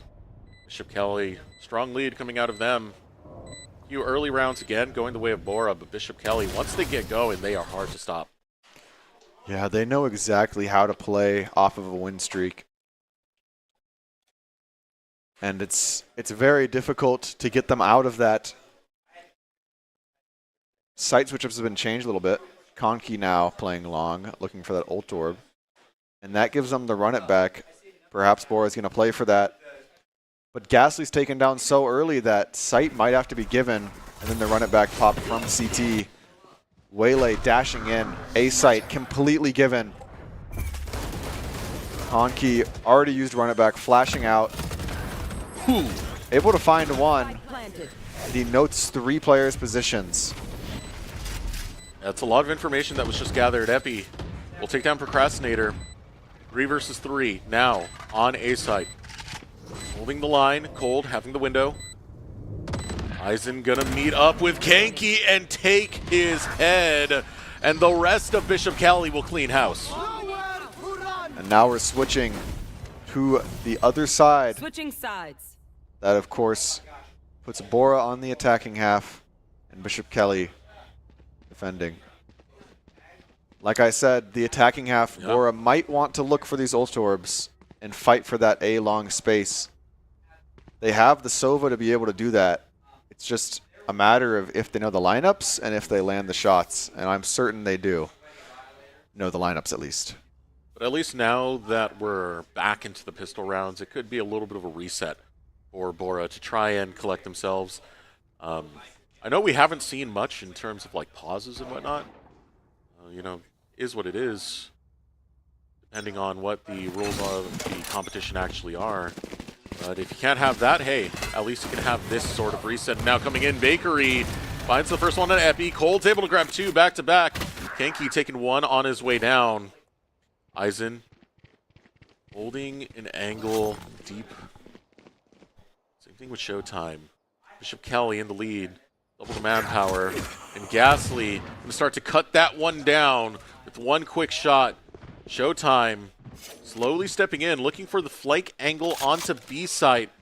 Marching forward. Oh, and he has knows. vision right here. Knows what's going on. Shot comes in. Looking for the a collateral. Showtime. Collateral damage takes out Ghastly, and Bishop Kelly will take the first round of the switch.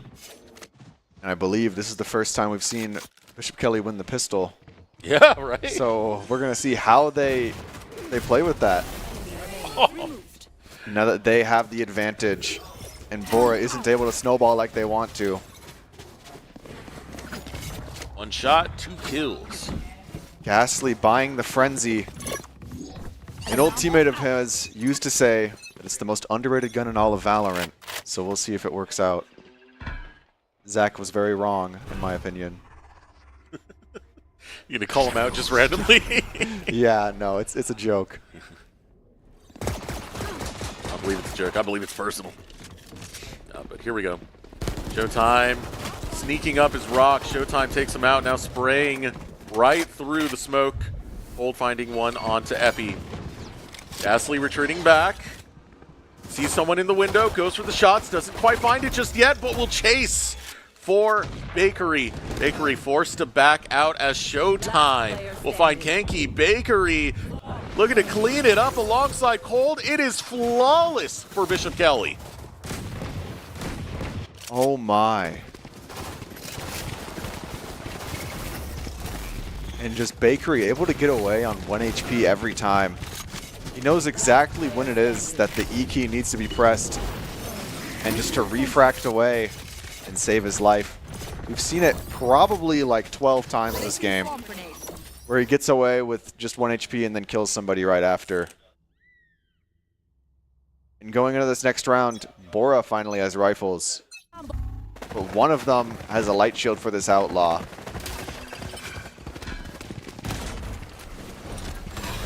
Procrastinator is noted. Rock wants in. Finds Procrastinator. Showtime feeling the pressure. Has to back out off of this offense coming in from Bora. They will take C site. Bishop Kelly looking for the retake. Oh! Oh my. You know, not a lot of guts to try and pull that one off. Aizen gets Ghastly rather low. 1 more shot would do it, but Ghastly is that much quicker, and Showtime gets Squirtle. Might have the back angle right here. Going to use the smoke. Has some cover to get forward. And he's Ghastly on for the goes ace. down. That was so close to the ace right there. 4K instead. And that's the defuse for Bishop Kelly. And Killjoy Ultimate, the most expensive ultimate in the game, is already charged for the Knights. And this is the best map for it. It can cover every single site, completely unusable, like completely undestroyable, unless if you have a Hunter's Fury up.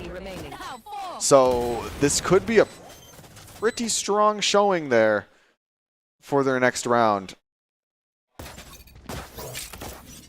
Lions trying to push in, but they're going to be pushing into an operator.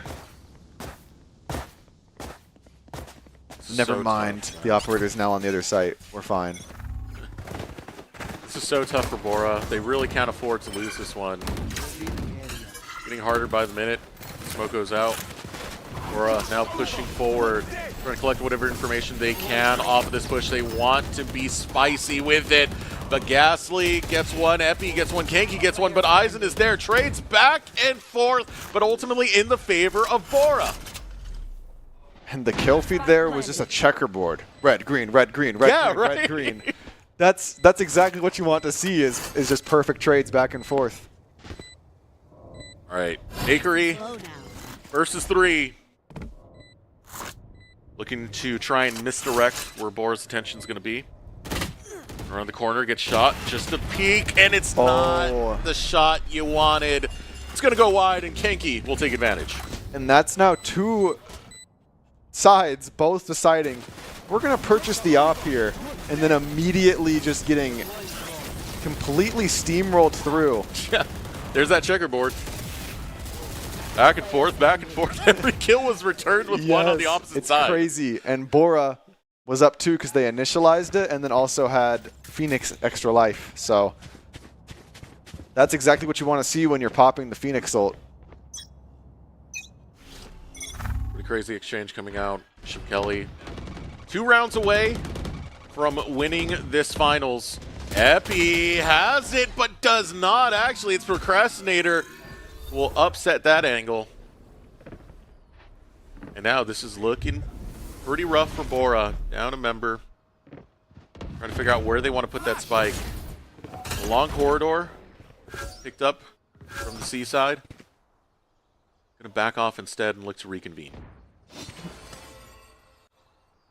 Notably, Bakery is used as refract, which will make it harder for the retake. But that's if Bora is able to get on site at all, considering they're pushing into the strong side here. What a one-way. Oh! Nestle walks up. Smashes the guy, looking for another, but Cold is there. Cold on fire right now. Finds 2. And it all comes down to Rock with that operator. 30 Can seconds left. he make it sing? You need it on 4. Rock's done some incredible stuff before, but goes at the wrong angle. Cold gets the 3K, and this puts Bishop Kelly at match point. And this, I said what a one-way because I thought Ghastly placed that smoke, but that was his teammate, Bakery's teammate. That smoke is very sided for the attackers. Spike down A. Goodness gracious. And now, I mean, if Bishop Kelly really wants to, they can just pop the KJ lockdown on a retake and win the round. It's not that simple exactly, but it's very difficult if you're Bora here, running on less credits and worse ults. All right, here we go. Final chance for Bora. And they're going to seize the opportunity, already taking one. A little bit of spraying going out into the smoke. Sprays into another one. Spike's going to get planted. Epi gets it dropped. Bora want to get the job done and continue playing in this game number 2. Match point again. Eisen Bakery, back-to-back kills. Going to get picked up. Now Showtime looking to get the job done. 3K picked up by Kenki. He doesn't want to go home just yet. He wants to keep this running, and he's got to take 2 more. Spike getting defused. Now looking to go forward. Flash comes out, but it's read by Bakery, and Bishop Kelly will take the game 2-0 in the finals. Very, very well played by them, especially towards the end. Everything started to be a lot more clean from both teams, I would say. I mean, once you start seeing the checkerboard scoreline, you know the teams are trading each other, which is a big sign that they're playing together. Great stuff coming out of Bishop Kelly. You had so many different types of playstyles that we really had coming through this team. You know, the first thing we mentioned was the Goober strat that we got from Cold, but also Bakery, who would just keep getting away. Yeah, Bakery would just go on an angle, and then someone swings him, and it's like, I'm not expecting this guy to stand in the middle of the open for no reason. He kills them, and then just walks away. Just presses the leave button, and then finds another. And it's got to feel good. Again, this is the preseason, so you're really getting ready for what's going to happen next week when the regular season does start for these teams. And being able to take it to another varsity squad in Bora, you know, they did try their hardest. They were very good in those pistol rounds that we had mentioned as the game went on. But still, you adapt to even the momentum that Bora had in some of the early rounds where they were just steamrolling through. Sometimes in a momentum-based game, that can tilt you. That can make it hard for you to actually find your comeback if you're not feeling too good. But Bishop, Kelly didn't let it break them. Instead, they were able to adapt and take down Bora. Yeah, the momentum definitely started to shift around, and it really did show the resolve of the team, which I think that's just, like Nate was saying, the vibes. It's like the underrated secret sauce. It allows you to break the momentum of the game without needing a pause or needing the half switch. So, yeah, very, very just good showing all around, I would say. And we heard a lot of good communication coming from the teams, especially Bishop Kelly. I know a lot of the time where we would see Bora trying to reposition, the moment they caught out one member, you'd instantly hear shouting coming out from their comms, letting their teammates know, hey, this is where the plan of attack is. And that level of communication, that level of teamwork is always going to net you good things. And a lot of times, when you're playing Valorant and you die, you think, oh, I'm just going to watch TikTok or whatever. Yeah. But no, they're dead, and they're telling all of their teammates where they should be playing right now and paying attention to and reading the map. And that's so important. Yeah, so it's important to have that level of team play. Last time we talked with Nate, a lot of what he was breaking down was getting that team culture together so you can have, as you said, 1, the vibes, 2, the team play, and then I would put in the third one being the synergy of knowing how your teammates play and how to play around them. Yeah, and the BK squad has been around together for 4 years, so they definitely have the synergy built up by now and know kind of just exactly what it is that each member is looking for and how to play around each other, which is always going to be an important factor. Shout out to Bora for having some of those early pistol rounds. Ultimately, the winner today will be Bishop Kelly, their varsity squad. Looking absolutely fantastic. Off of that note, we are going to take a moment to throw it over to a break. We still got more of the winter games, so be sure to stay tuned because we will be right back. Scott Matlock, underrated recruit, has built himself into one of the best defensive players in the Mountain West. What would you do if you couldn't fail? Would you see every setback as a catalyst to keep going? This is the innovator's mindset, because innovation demands daring.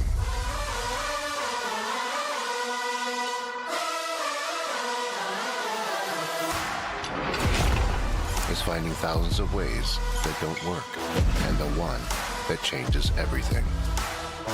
It's when your unrelenting spirit sees the world's needs and says, I will create something better. So, what will you do? Will you let your genius run wild? Give yourself the space to be great? Set your sights on something even bigger, because we know changing the world doesn't happen by chance. It comes out of the blue.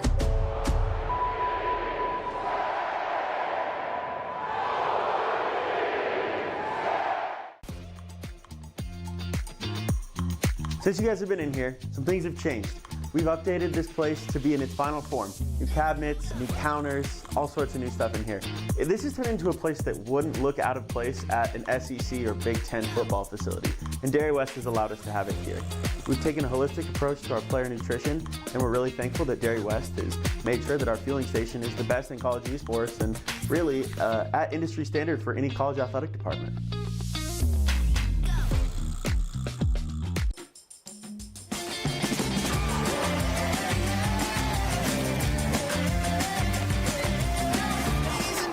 Attention please, about to start the show, better take your seats.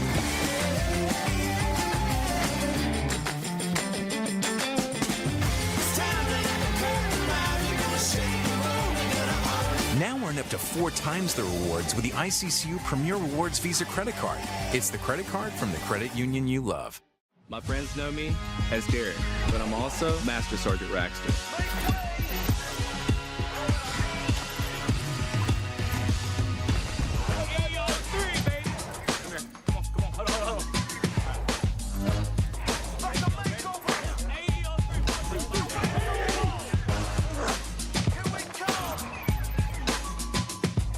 This is my life in the Air National Guard.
This is our new home. Mission control, engine locked. Call you after. I'll be right next to you.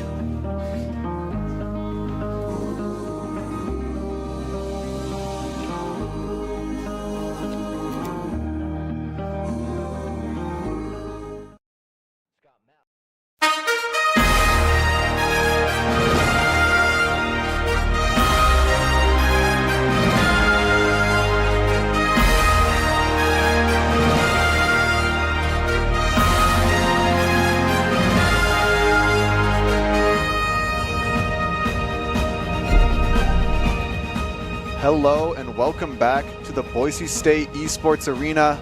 I am here for our player interview with Eisen2K, I believe is the username. Yes. And, I mean, just jumping right into it, I guess first, what is kind of your role on the team? So for me, I'm the main caller, so I try to play around the IGL, but we kind of also kind of do like a all team, like if somebody wants to call, but I'm kind of the main IGL, and then I do a lot of like the comp stuff and like figuring out maybe like strat books, so I'm kind of more middle of the brains because I've got 3 amazing teammates, well 4 actually, that can just go out and just kill for me, and I can just sit back and bait them, so you're nice. like, oh, okay. Bit of the mastermind sometimes. Yeah, sometimes. Most of the time, I would say, but sometimes, you know, they have a plan, and it's like, let's go with that. So during those first 7 rounds on the first map, Corrode, you guys were kind of, the momentum was going the way of Bora, and then something switched up here. What exactly do you think happened? I think it was maybe just a little bit of like, first off, we hadn't played it together in a while, so I think that was it, kind of just getting back in the groove of like, you know, the synergy. Of course, we have good synergy. We've been playing together for almost 4 years, so, but just kind of getting back into the groove, and then also kind of like realizing like, oh, we kind of got to get serious for this for a second. They were kind of whooping our butts for a little bit, kind of something we weren't expecting. So we were like, all right, we got to kind of take this seriously. Let's make sure we got a good game plan before we go into the rounds, and then after, making sure that we formulate thinking about what they're doing and just our strategy from there. Yeah, and I'd say you guys did a very good job. Like, even on the back foot, you were able to come back and just have some pretty smart strategies from what I was seeing. I really liked watching the game. So I guess on top of that, this is your guys' last season together, if I'm correct. Yeah. You guys are all seniors. Well, 2 of us are seniors, so me and Colt okay. are seniors, and then we have 3 juniors who will hopefully be returning next year. Okay. So how do you think this season is going to look going forward, just after seeing a little sneak peek after the Winter Games? So far from what we've seen, especially from Bora, I think they put up a really good fight, and I think it's going to be definitely our toughest season yet. I mean, every season from like the start has been progressively getting harder, so I think I'm excited for this, but you know, our goal is to not lose a map. We haven't lost 1 map in Idaho yet, so that's kind of our goal, and I think it's going to be a good challenge for us. And then, so you guys are looking to not lose a map. How do you think things are going to be after you guys like break up, and then JV players have to come up? Do you think they're promising? Because I was watching them play, and they look pretty good. I think they've got good talent, especially Gavin and then Ava. I think they'll be good roles to fit in, and then also, of course, our 2 duelists are juniors, and they'll be coming back, and you know, I honestly believe that they are the 2 best like fraggers and like mechanical players on the team, and if they like put their minds to it, they can like become elite at the game. And I think especially with you cooking up rulebooks, or not playbooks, sorry, and everything, like the role of the initiator and controller can easily be filled, because you kind of just, hey, I already have these plans for you, you can adapt on these, but I have like guidelines. But duelist is more like, you either have it or you don't, you know? Yeah. And we have good fills too, like Showtime especially. He's one of our juniors, and he can play almost any role and do it pretty well. So I'm not too worried about them next year. All right. Well, with that, do you have anything you want to shout out before we close things out? I'm going to say shout out to Coach Sarazola, because I know he goes through a lot to like help us like practice, and like he goes through a lot just through like other stuff to make sure that we are able to play and give us this opportunity. Of course, the teammates, you know, why not? Because they carry me a lot. And then I'm going to shout out Lucas. Thank you for carrying me in Rocket League, because I'm trash at that game.